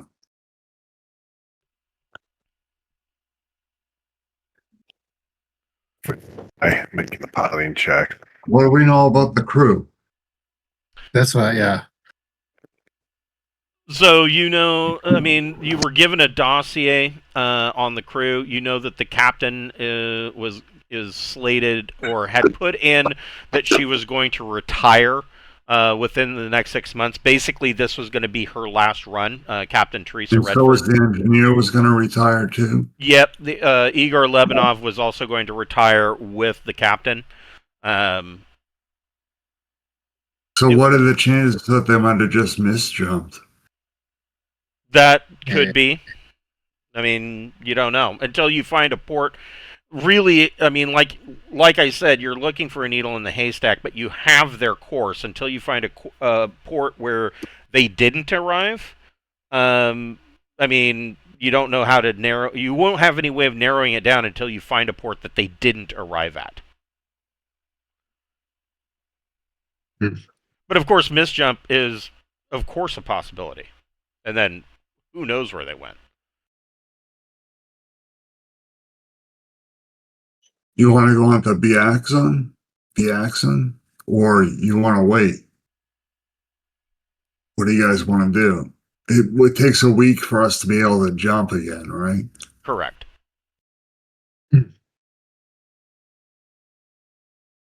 Yeah, I think so. I mean, it's not like we have a lot of cash or anything to go shopping and prepare for this, so. So, but here's the thing. So they stopped here for some reason, and they didn't need to refuel, right? Because they could have just skimmed fuel. Correct. Skimming fuel is a pain in the ass. It takes is a long time. It takes a long time, and it's Well, did they refuel here? statistically it's incredibly dangerous. They They did. So they bought fuel at the starport. Yes. Okay. Do we have any idea how long they were here before they took off? 1 week. About a 1 week. So what did they do in that week? That's Is honestly there not an uncommon amount of time if you're flipping cargo and Speculative trading, generally the standard operation for just about any ship that usually nobody's ever been on as far as my players go.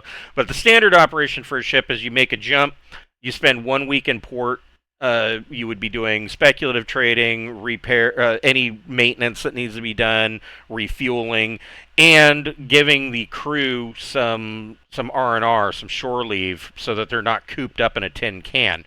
And then you ship out for another week. Usually, you would be spending time. You would ship out and jump for a week. You would spend another week in port. But in this case, they jumped to Biaxon, and they were planning to do wilderness refueling at Biaxon, and so they probably immediately made another jump. So these poor bastards. So they wouldn't even check in at the starport at Biaxon either. No, they wouldn't. So what about how did their cargo change? Like, did their cargo change at all here on? They picked up some luxury goods, and that they picked up from speculating, and then moved on. Any interesting crew member? Not crew, but like passengers? No, paying passengers. You see no evidence that they took passengers.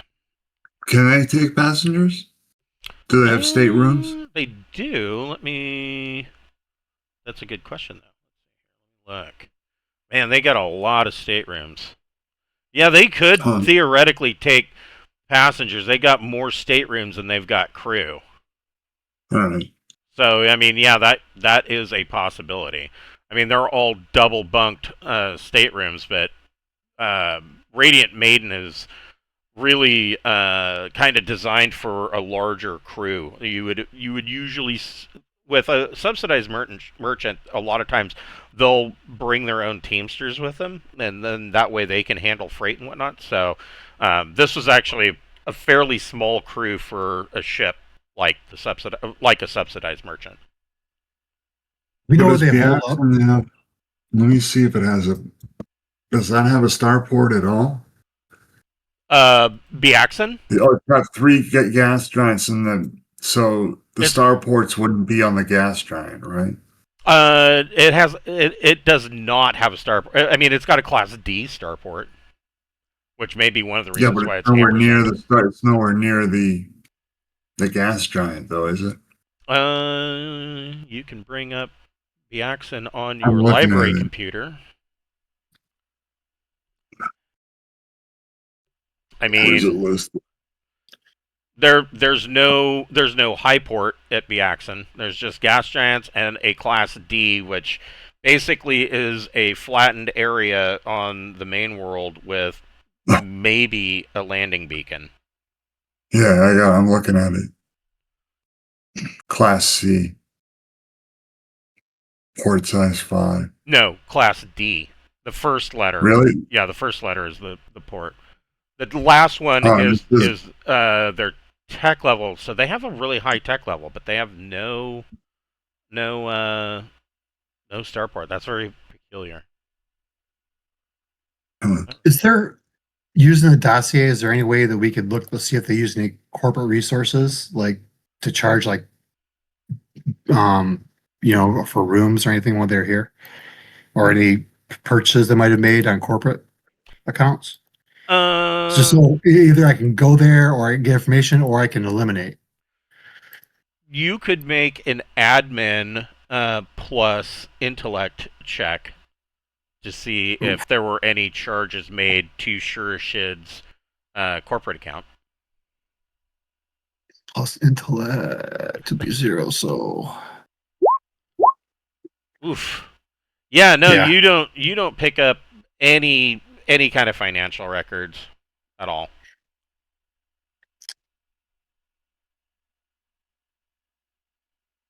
That's because they were using the Shurishid Black Titanium card with an endless balance. yeah, I was trying to figure out if we found out like where they stayed. Maybe we could, find out any information like locally about what they did while they're here. Did they take out any I mean, enemy? if you guys, you I can. can carouse at -3. I was just going to say you guys can carouse or streetwise. I will carouse. I'm ready to do that. Yeah, go ahead and make carouse plus social checks or streetwise plus intellect checks. So if you got +1 to skill, it's +1 to your roll. Correct. And then your stat affected as well. Wow, look at the big boozer on Remo. See, you're good at something. Is it 1d6 or 2? Intellect. It's 2d6 plus your skill level plus your attribute modifier. Yeah. What's the skill associated or the attribute associated with carouse? So carouse plus social.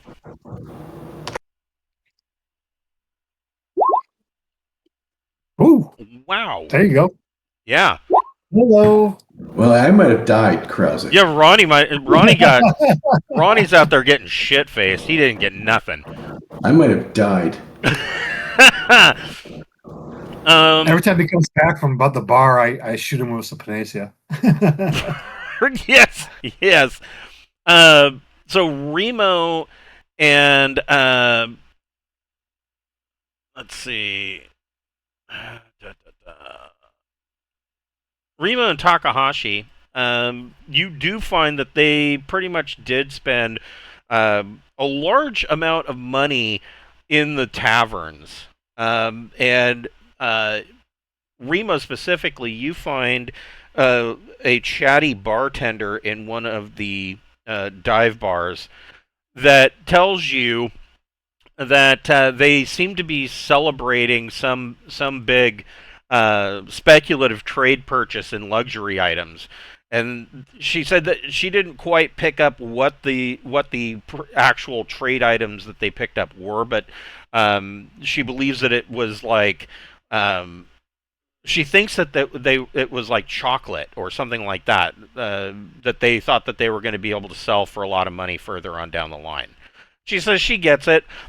She says a lot of the planets in this area, we don't get something as seemingly normal as like a candy bar, but they ran into it, and so they figured that they could sell it for quite a bit.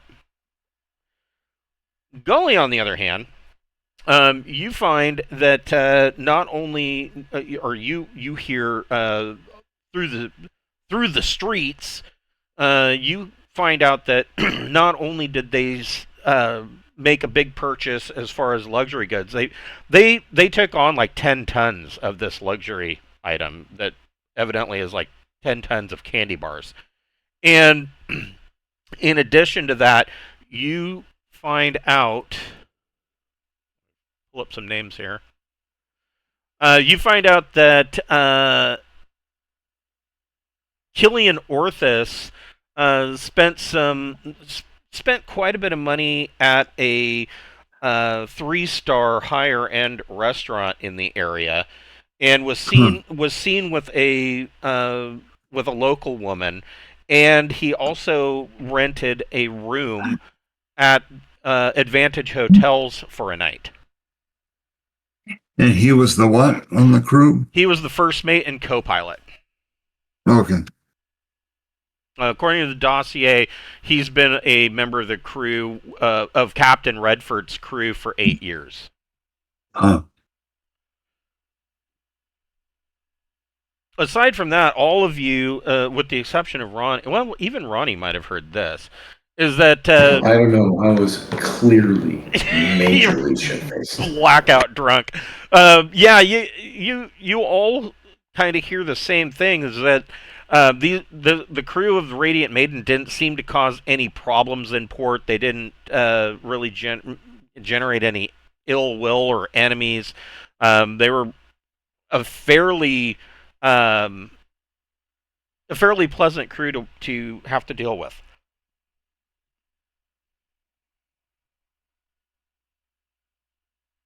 Where would you like to go from here?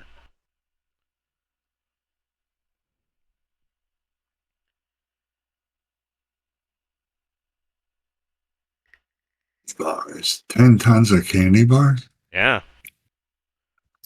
You'd be amazed at how much you could make on chocolate for a group of people that ain't got any.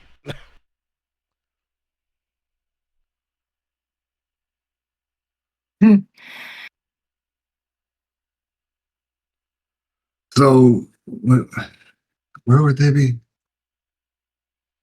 Well, like I said, they departed port, and their jump plan was for Biaxon. And you know that from the information you were given that was their projected course, that they planned to. So now, when you're refueling from a gas giant, you have to wait that week? And what do you do when there's no starport? You don't have to. I mean, the jump takes a week, but you don't. It doesn't take a week to refuel from a gas giant. I mean, you only have to spend usually 3, maybe 4 days if things were really rough, scooping fuel and for your processors to do their job. The Radiant Maiden can actually process 20 tons of fuel a day.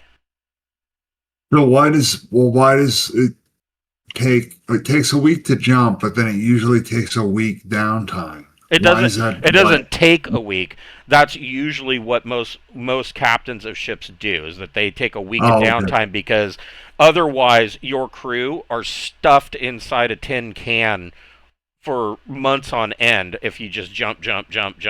And that will not only lower morale, but it will also incredibly lower skill stats. People just start making mistakes that they shouldn't be. Yeah, okay.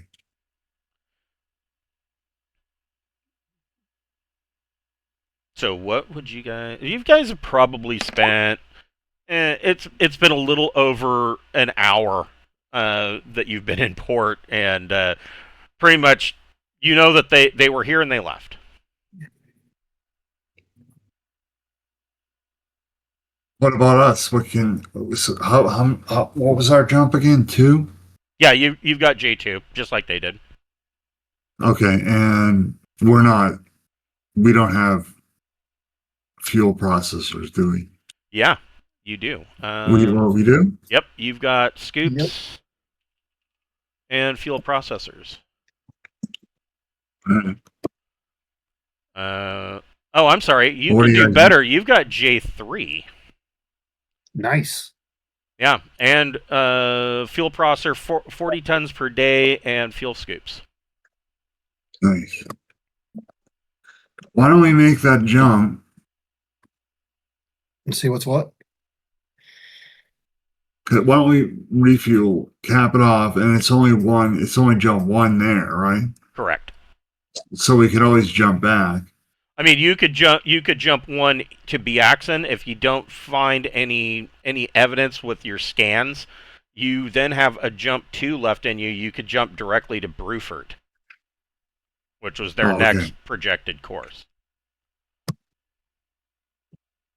Yeah, let's do that. What do you think? Yeah. Okay. All right. So you, of course, get jump tapes from Tuayak flight control, and you make your way. You take off, make your way out to the 100 diameter limit. Who wants to give me an astrogation check? Astrogator? You Okay. are. I think that's Will's stuff. There you go. I'll take time on this. I don't know Too. what the fuck I'm Okay. doing. Why am I in green? So I got an 11. there you go. So you make the astrogation check. Who wants to make a engineering power check? Ooh, I actually do that.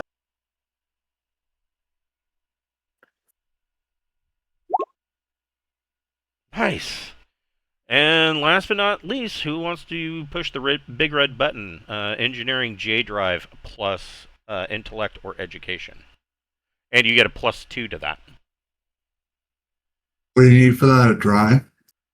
It's just engineering J drive plus intellect or education. I got this, guys. Nice. I don't actually. I have a high education. I think I can figure it out. Well, I mean, if you had What's the worst that can happen? well, Are you trained in engineering? I mean, that would help. yeah, if you have any engineering, you get. I read a book once. What is drive? What is the skill drive? It's for That's driving. driving It's for cars. driving a For car. ground vehicles. Yeah. That's just for ground vehicles? Yeah. Correct. Flyer would be for I'm flying actually vehicles. trained in engineering. If you want me to give I that got a shot. engineering. I'm Yeah. not trained in it. It should be someone trained in it. That's Yeah, all. you don't want to. It's kind of a big deal if you mess up. They're all wrong. Even though one skill I of believe I engineering gave covers I every- believe I gave them a bonus with my astrogation. Yeah, both of them did. So yeah, there you go. So you enter jump pretty easily. It is a pretty standard 1 week. So this is your first jump from Tuayak. All of you you can either write a note on your character sheet or anywhere that there's notes. You need to pick you can pick a skill that you are studying. And this is how you can increase your skills. So it takes for a new level 0 skill, it takes 8 weeks of studying. To go from 0 to 1 also takes 8 weeks. If you go from 1 to 2, it is 2 study periods. So it's 2 8-week study periods. And I have you roll an education check plus whatever skill that you're trying to raise. at the end of each 8 weeks. That way you don't lose everything. It sucks if you are doing 2 study periods of 16 weeks and you wait all that time and then fail your education check and then have to start over. Right. So no, you don't have to do that. It's you make an education check every 8 weeks until you succeed. It's 8 weeks for 0 to 1. Correct. Yeah, I feel like I should learn. Oh, how what to did you say? It takes 8 weeks to get a 1? Correct. Okay.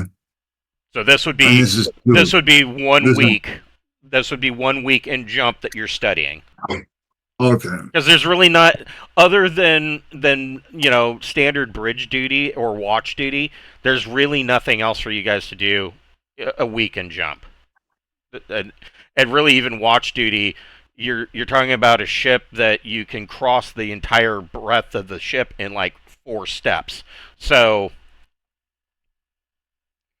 there's not much else for you guys to do other than study and read. Watch whatever videos were downloaded at the last starport.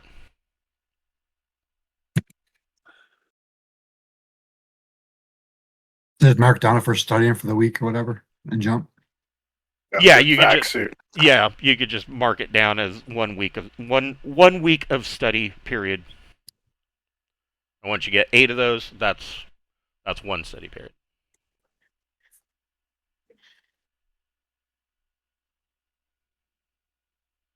Okay.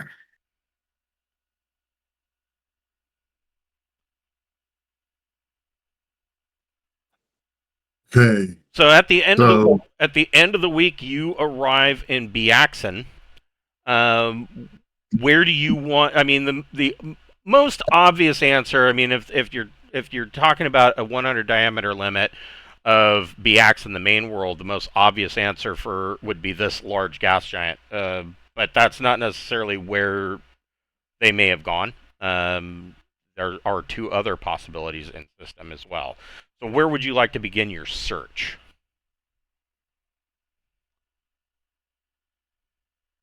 Yeah, I don't know. Well, this is The a accent yellow itself, I right? guess. This is a yellow This is system. this is an amber zone system.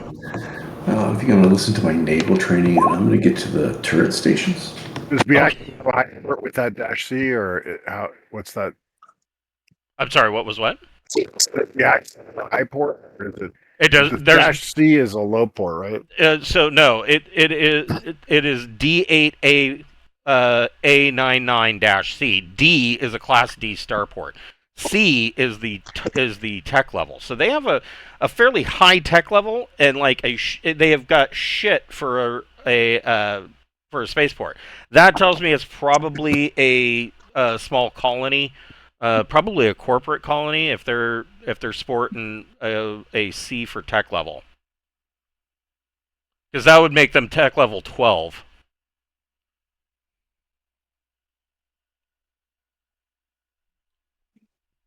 And they have law level 9, so that tells me it's a corporate colony. I mean, I suppose it could be some kind of religious enclave or something like that, but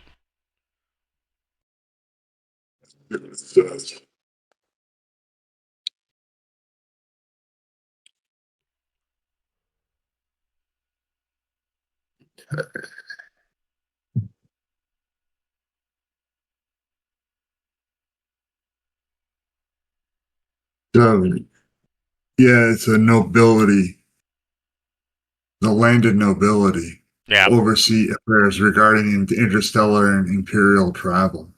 Yep, there you go. New era, high population, which is covered by sophons. What's a sophon? Us. People. Oh, really? Yep.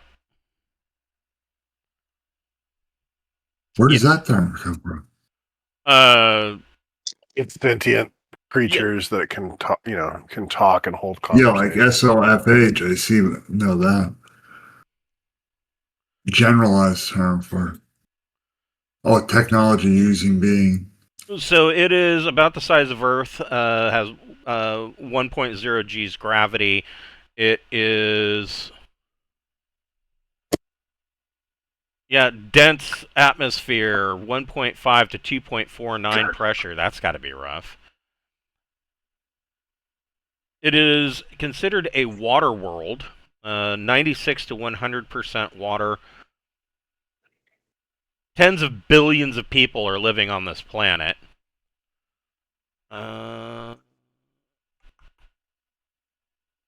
Impersonal bureaucracy. Ruling functions are performed by agencies that have become insulated from the governed citizens.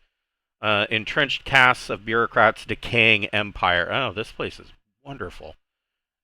And law level 9. Does everybody have a link to the traveler map? It's a good thing just to even look at. Let me just so we can take a look at. Here you go. Yep.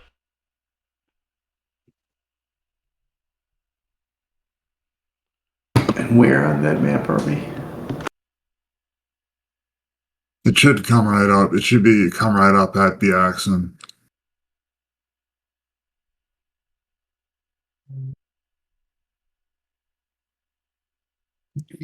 Got it. Yeah, it puts Biaxon directly in center.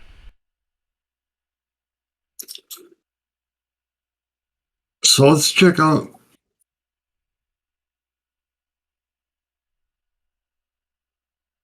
Can we scan the sector? Yeah, who wants to do an electronic sensors plus intellect check? And you get a What about countermeasures? Do we have to worry about countermeasures, you think? Like Not for scanning. No, there's no jamming or anything, and you're not in Biaxon, you're not even seeing any other ships in system. But Okay. if whoever wants to make an electronic sensors plus intellect with a +1 for your improved sensors can do so. It would have to be a straight electronics for me. I don't have the specialty. I do. I have sensors. Okay, so it's +3 plus intellect. So Would 2d6. you say a +1? It's a +1.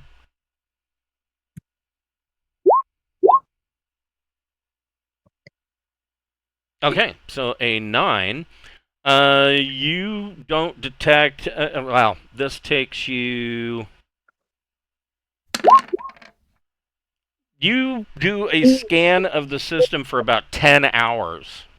You're not picking up any kind of debris or any signs that there was any kind of combat in the area, which would usually leave some kind of particulate that was blasted off of whoever got hit. You're not picking up any signs of that. You're not even picking up any real ships around any of the gas giants. The system's pretty much barren. So a place to do shady deals and get the fuck out. Pretty much. I mean, you could do shady deals. I mean, these 2 planetoid belts would be excellent for that. And it doesn't seem like the whatever is going on with the government on Biaxon, it doesn't seem like they're sending ships out. This ice world and this ice world have colonies on them, but they're rudimentary at best with tech level 5. Aside from that, you're not picking up anything else in the system. There's no wreckage, nothing. Okay. So this is their destination for their cargo they picked up. Possible. I mean, it's a Class D starport. You could still land there, but Class D starport, they only sell unrefined fuel. And as far all the records that you have is that they were going to refuel at one of the gas giants here and move on. So they probably didn't even try to stop at Biaxon. Do you want to stop at Biaxon? I mean, we don't. What else? Check out at the port. If What's it's got that? a high port, it might be worth stopping I don't know that we want to go planet side. I don't know if it's amber zoned. Yeah, it does not have a high port. No, it's just it's got a shady yeah, Last thing we need is to go down there and have our ship impounded. hijacked. Yeah, level 9 and all weapons and armor are banned. They might impound your ship just because the turret is armed. Oh, so Yeah, it's low level classic. high too? Which one's low level? 9? Law level is the last 9, yeah. So all weapons are banned. Oh shit. They probably have laws about which direction you can put the toilet paper roll on the roller. Fuck that. We came in from Tuake, is that correct? Correct. Yeah. And their ship is capable of jump 2 or 3, do we know? Jump 2. So they would have refueled here and then moved on to Bruford. Okay. Well, let's do the same. Let's refuel and jump to Buford. You've got another Bruford. jump too. You don't even need to refuel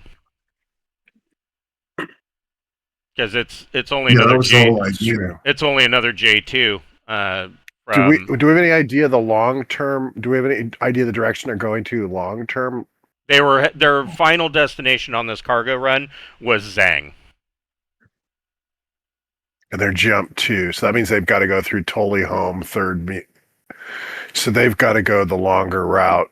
Hypothetically, we could refuel here, jump to Meftinsk. I'd rather refined fuel. But we can.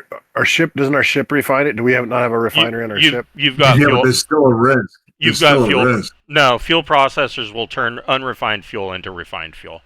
Yes, as long as we refine it ourselves before. It just adds a little extra time to the jump. Right. All right. But Yeah, 40 tons a day we can do.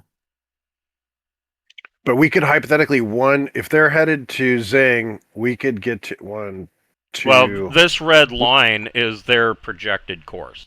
So their next destination was Bruford.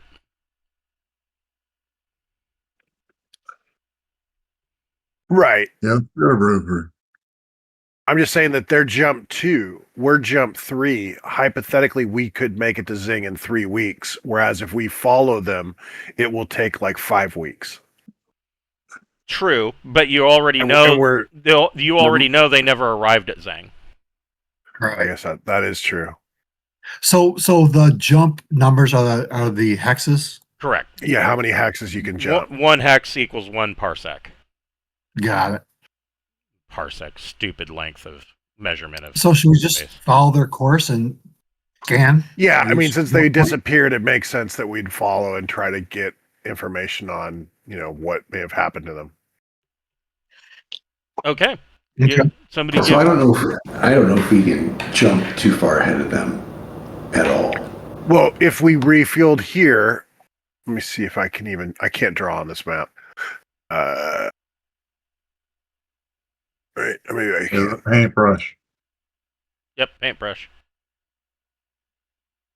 Yeah, I was looking at something else. So, all right, so the paintbrush line. So we are in. You're in BX and Yeah, so if we were to refuel, we could jump. God damn it. So.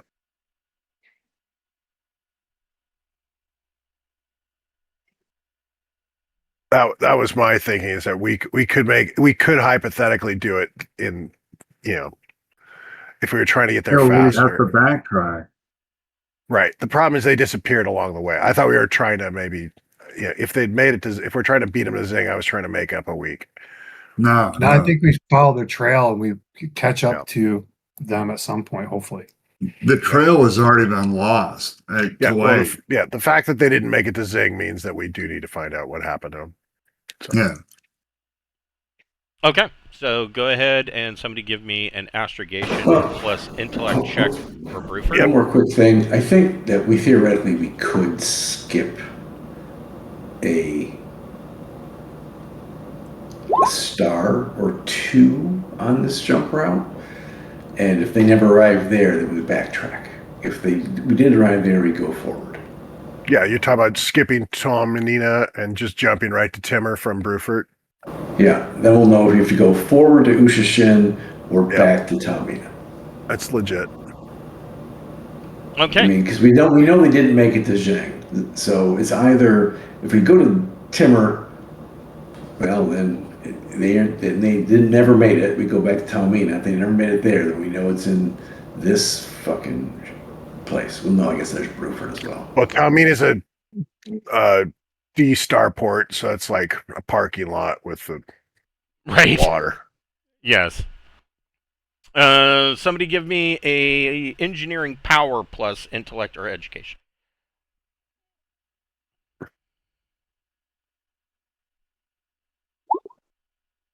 There we go. And last but not least, give me an engineering J drive plus intellect or education, and you get a +1 to that. I should probably learn that.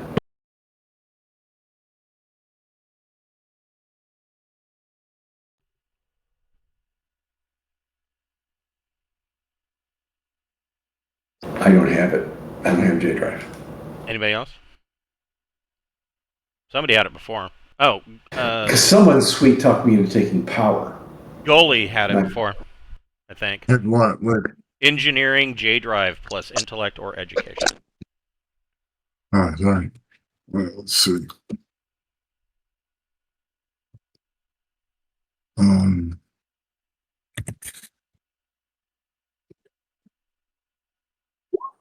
Nice. All right, so you guys can add another week to your study periods. Now 2 weeks on them.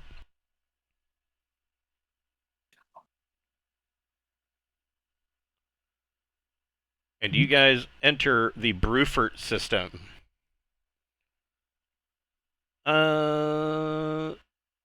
Give me a electronics sensors plus intellect or education. You get a +1 to that. Anybody? There you go. You already do it? Okay, so I have +2 intellect, just so you know. But that still works. So in 5 hours, you do start to pick up some. You're in the 100 diameter jump limit of Bruford, which has a Class C downport, no high port. It is a Tech Level 6 world, and there's. Well, first of all, we should see. Nope, you don't currently.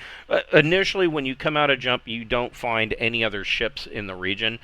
Or at least around you, but you spend about 5 hours scanning, and you do start to pick up signs that there was something happened here at the 100 diameter jump limit. You're picking up carbon scored crystal iron armor, some components that all show some kind of laser damage to them, and one of the components that you scan has actually an intact serial number. It seems to be a part of a navigational array. Cross-referencing that with your records of Radiant Maiden, this part was actually a part of that ship.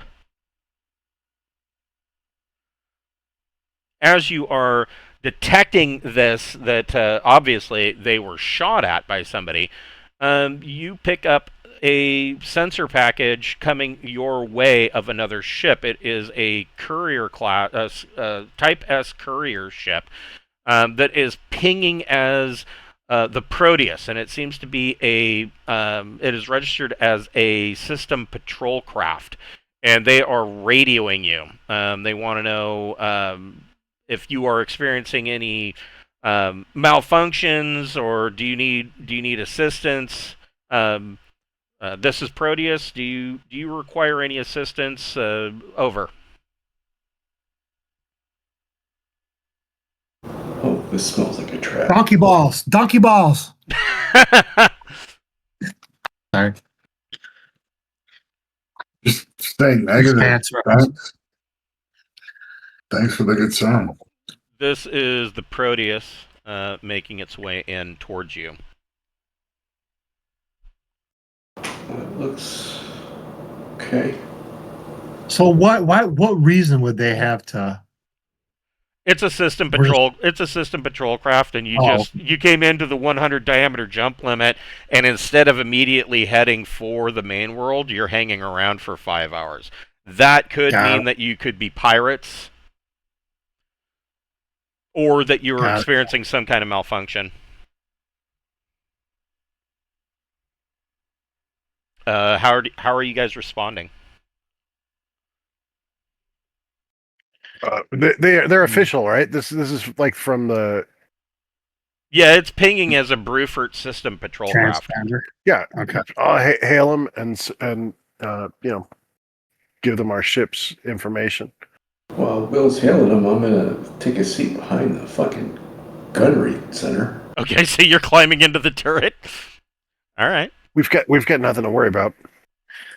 I put my vac suit on. We're standing in a debris field of somebody who just got shot up. Our target that just got shot up. So another standard procedure for most ship crews, if you are anticipating combat, is everybody suit up in vac suits and you depressurize the hull, because explosive decompression sucks. Solid plan. Yeah. That is so anyone that's not in vac suit 1-to-1 is screwed. Possibly. Because the vac suits we're wearing require you to be proficient in it. So I believe that means you're at -1 on all skill checks. Right. So is there any? So we've been on this. Who's weak with their vac suit skills? Who might need assistance? I have 0. Okay. I have 0 as well. That's what I've been training these 2 weeks. So these guys are doing their prep work. Since I'm not really involved in ship stuff, can I check their gear or aid them in some way?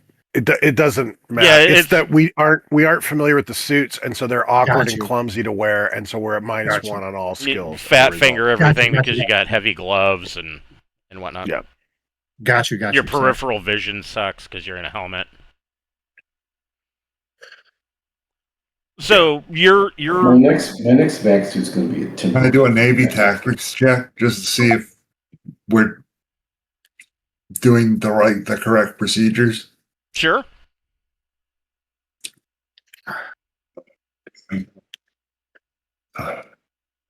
Sorry.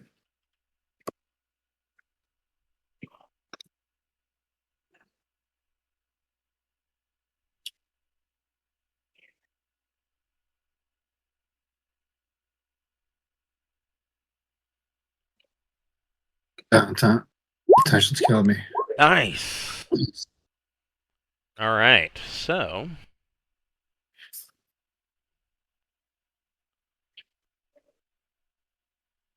that is the Navy tactics is good. Put your ship dead center.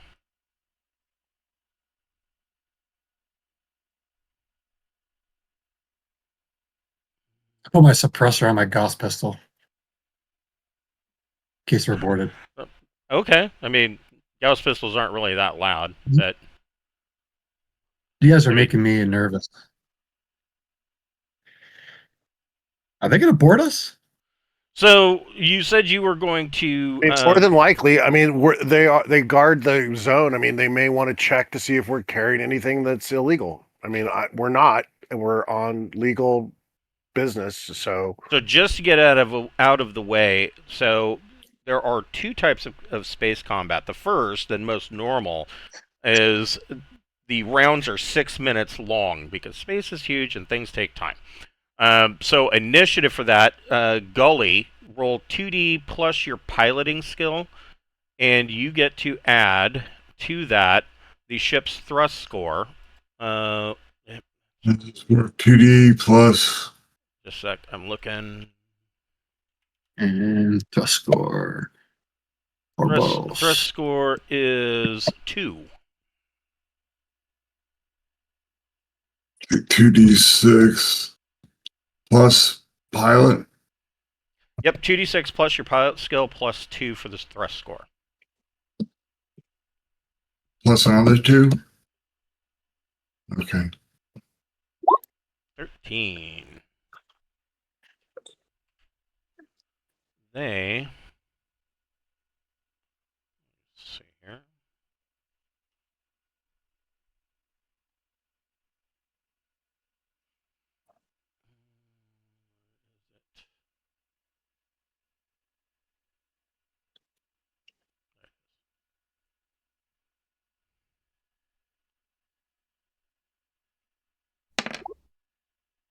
You got a higher score than they do, and your score then also becomes a 14, actually, rather than 13, because of the tactics and navals check that you made.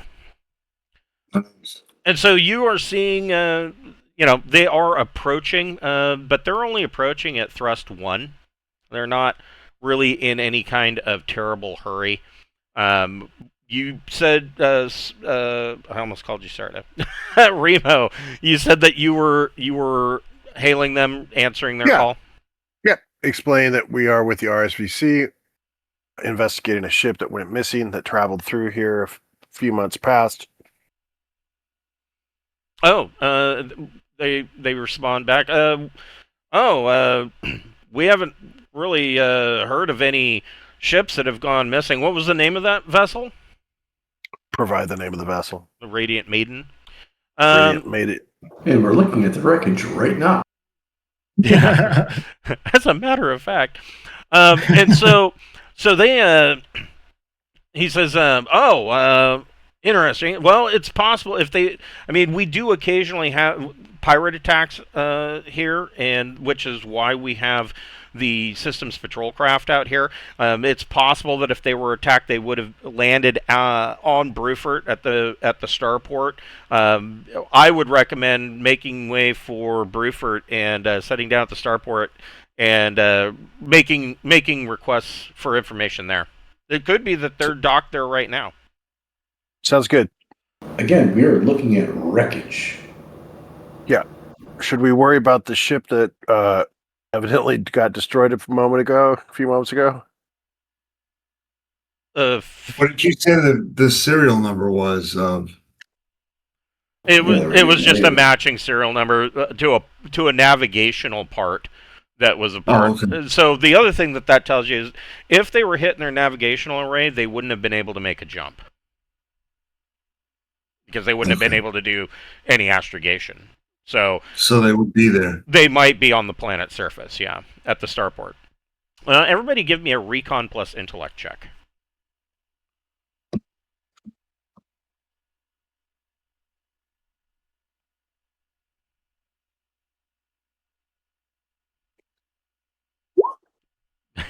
There's the big recon on Ronnie. Yeah. Nice. I'm gonna recon.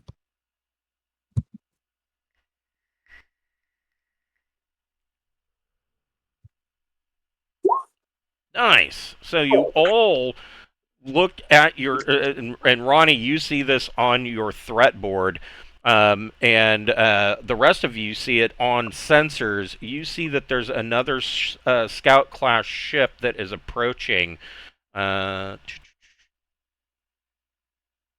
from the distant range. And she's simply pinging as the Acrisius.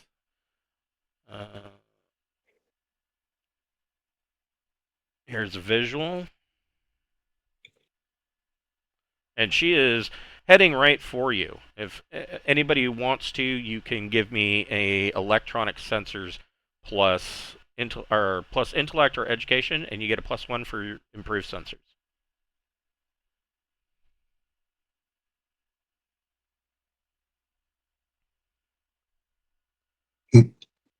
That's not right. I didn't roll right.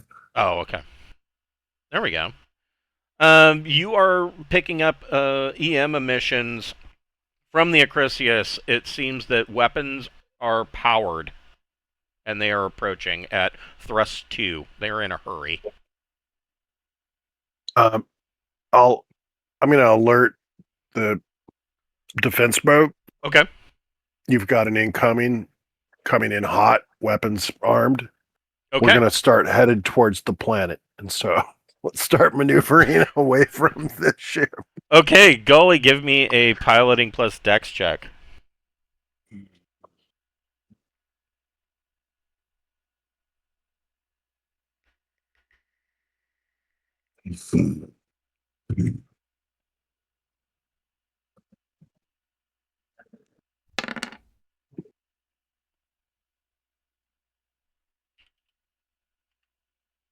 Oh, you know what? I did this wrong.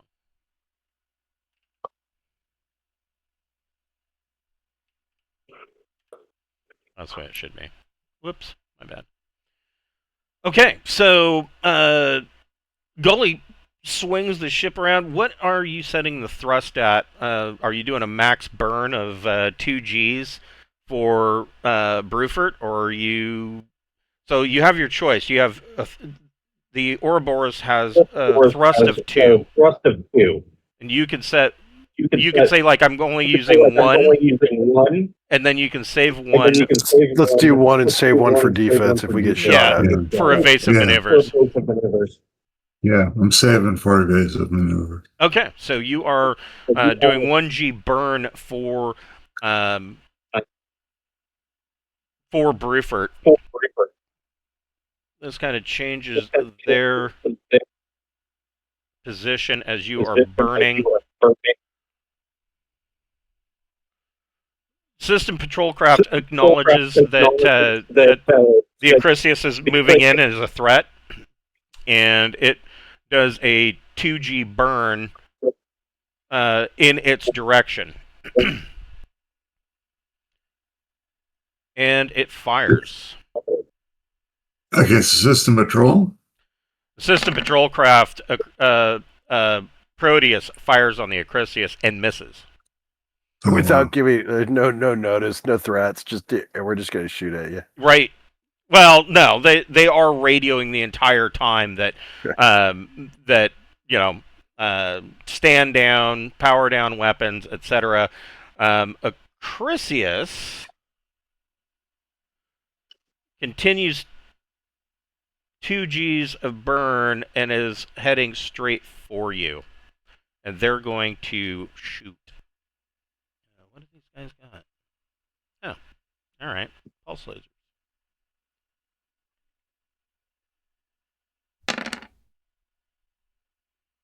That is a hit. They're at distant range? Yep, or very long. All right.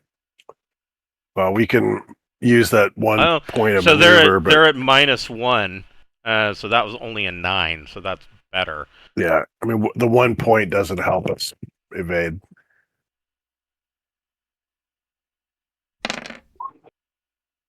So, let me see.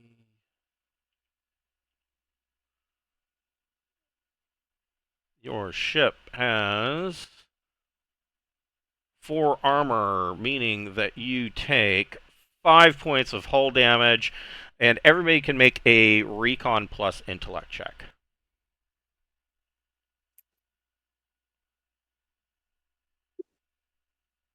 Nice.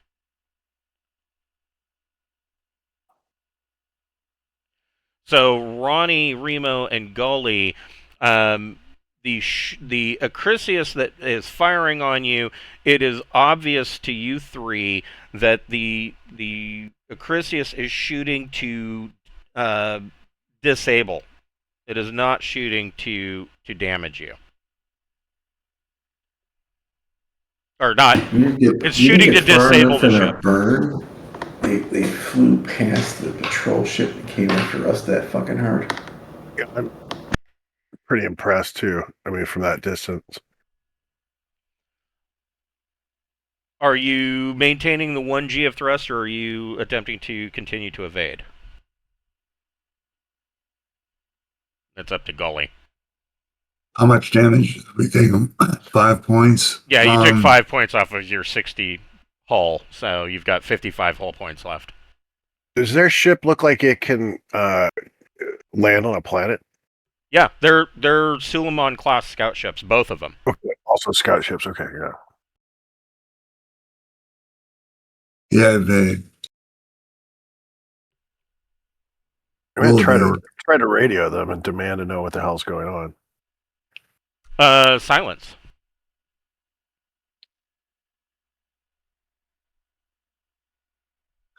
I think, wonder if they're trying to board us, disable so they board us, like they're pirates or something. Because why else would the system patrol craft open up on? Like they recognize them. Well, or something. what do we have in terms of weapons? You've got 2 beam lasers. Can they fire in reverse? Yeah, they're in the turret. All right, yeah, let's see. let's fire back. Beam lasers have medium range. So you'd be at -2 to hit. So Ronnie, you're in the turret. You're at -2 to hit. Gunner turret plus dexterity. But your ship, nope, it's -2. You get no bonuses. It doesn't have any fire control software. That's a miss. So your shot goes off. -2 is included in that.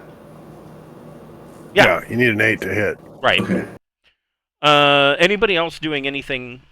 Gully's flying, Ronnie's shooting. Remo was on comms. Is Takahashi doing anything in particular?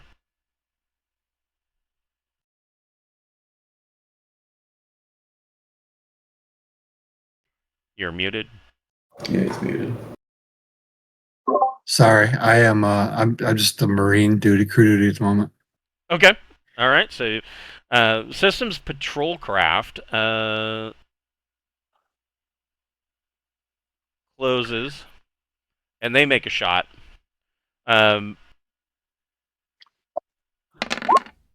They hit. It is a glancing blow on the Acrisius.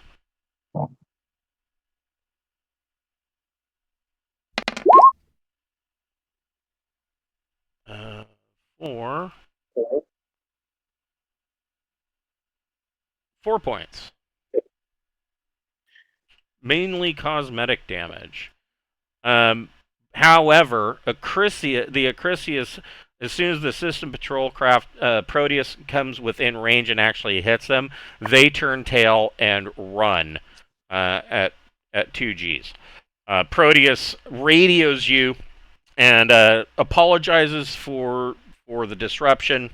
They are going to pursue the Acrisius, and they recommend go ahead and make a landing at Bruford Downport, and we'll take care of the rest of this. Thank you. All right. All right, so you're gonna land, or Gully, go ahead and give me one more piloting plus dex check.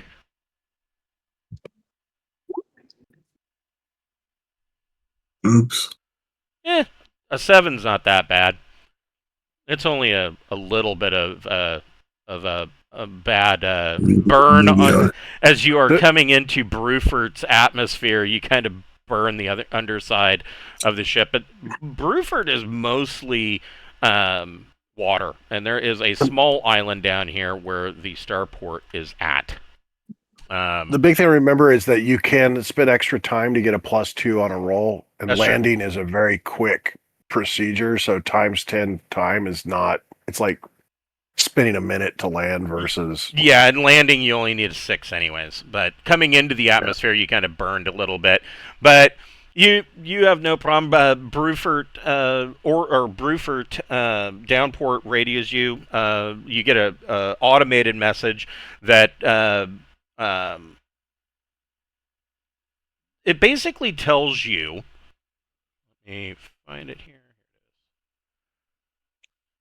It tells you that there are enhanced security procedures in effect at Bruford Downport, and that you should be aware that of these security measures that are currently enacted. And it doesn't give a reason why. It just says that there is currently enhanced security measures active at the Downport. I stashed the guns then. What was the Awesome. law level? It's possibly all these pirates. Technically, the law level here is only 2. All right. But you get a radio from the starport, Celestis Starport, requests your incoming. You are clear for docking, landing bay 3. All right. All right, let's bring it in. Everybody can make a recon plus intellect check.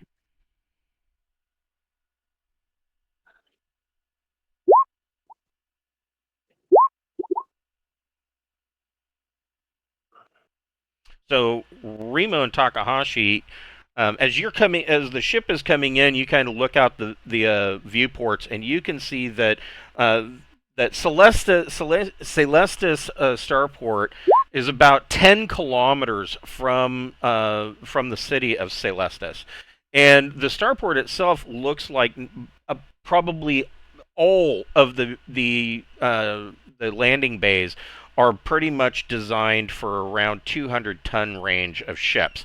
However, there is one large landing bay that looks like it can support a much larger craft, probably 600 to 700 tons. And that particular landing bay is out away from the rest of the starport and is enclosed by a large fence. The other thing that you notice is that all around the starport are these, in addition to the comms antennas and whatnot, are these large, round, white, flat discs, or some kind of sensor array, but they're very squat, and you see them positioned probably every 500 meters or so around the starport. Golly, go ahead and give me one last piloting plus dex check. Piloting. Okay.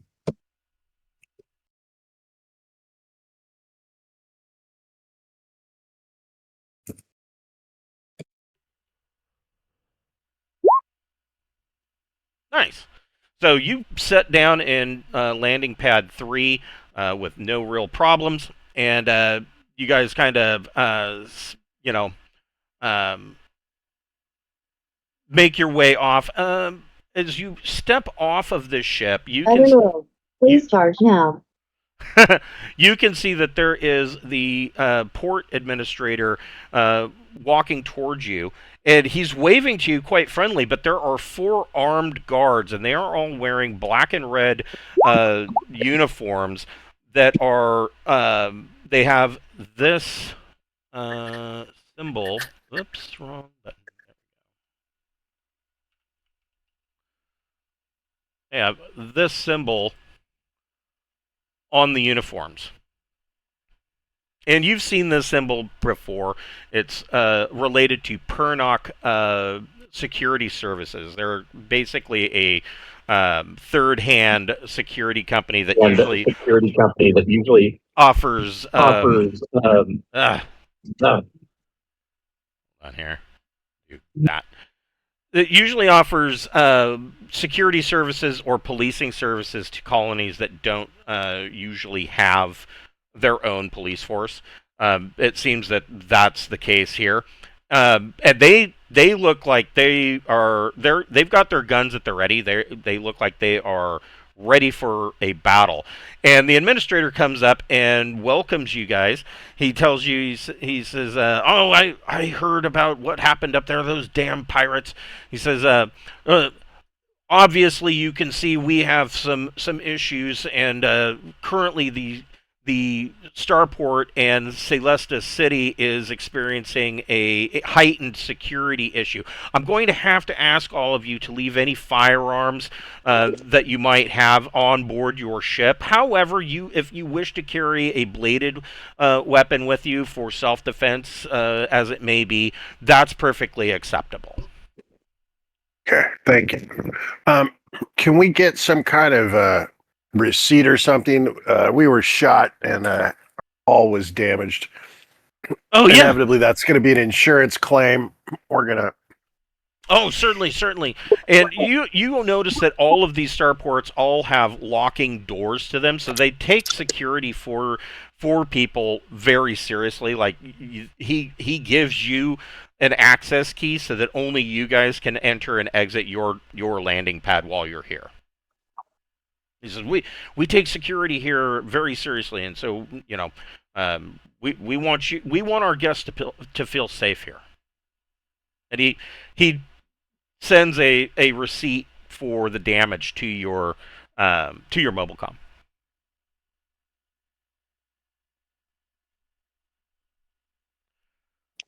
I think that's a good place for us to break for the night. We went like an hour and a quarter over our normal time. Yeah, this is late. Yes, it is very late. We're going to go ahead and break here, and we will pick this up next Friday at 6 p.m. We'll pick up right where we left off and go from there.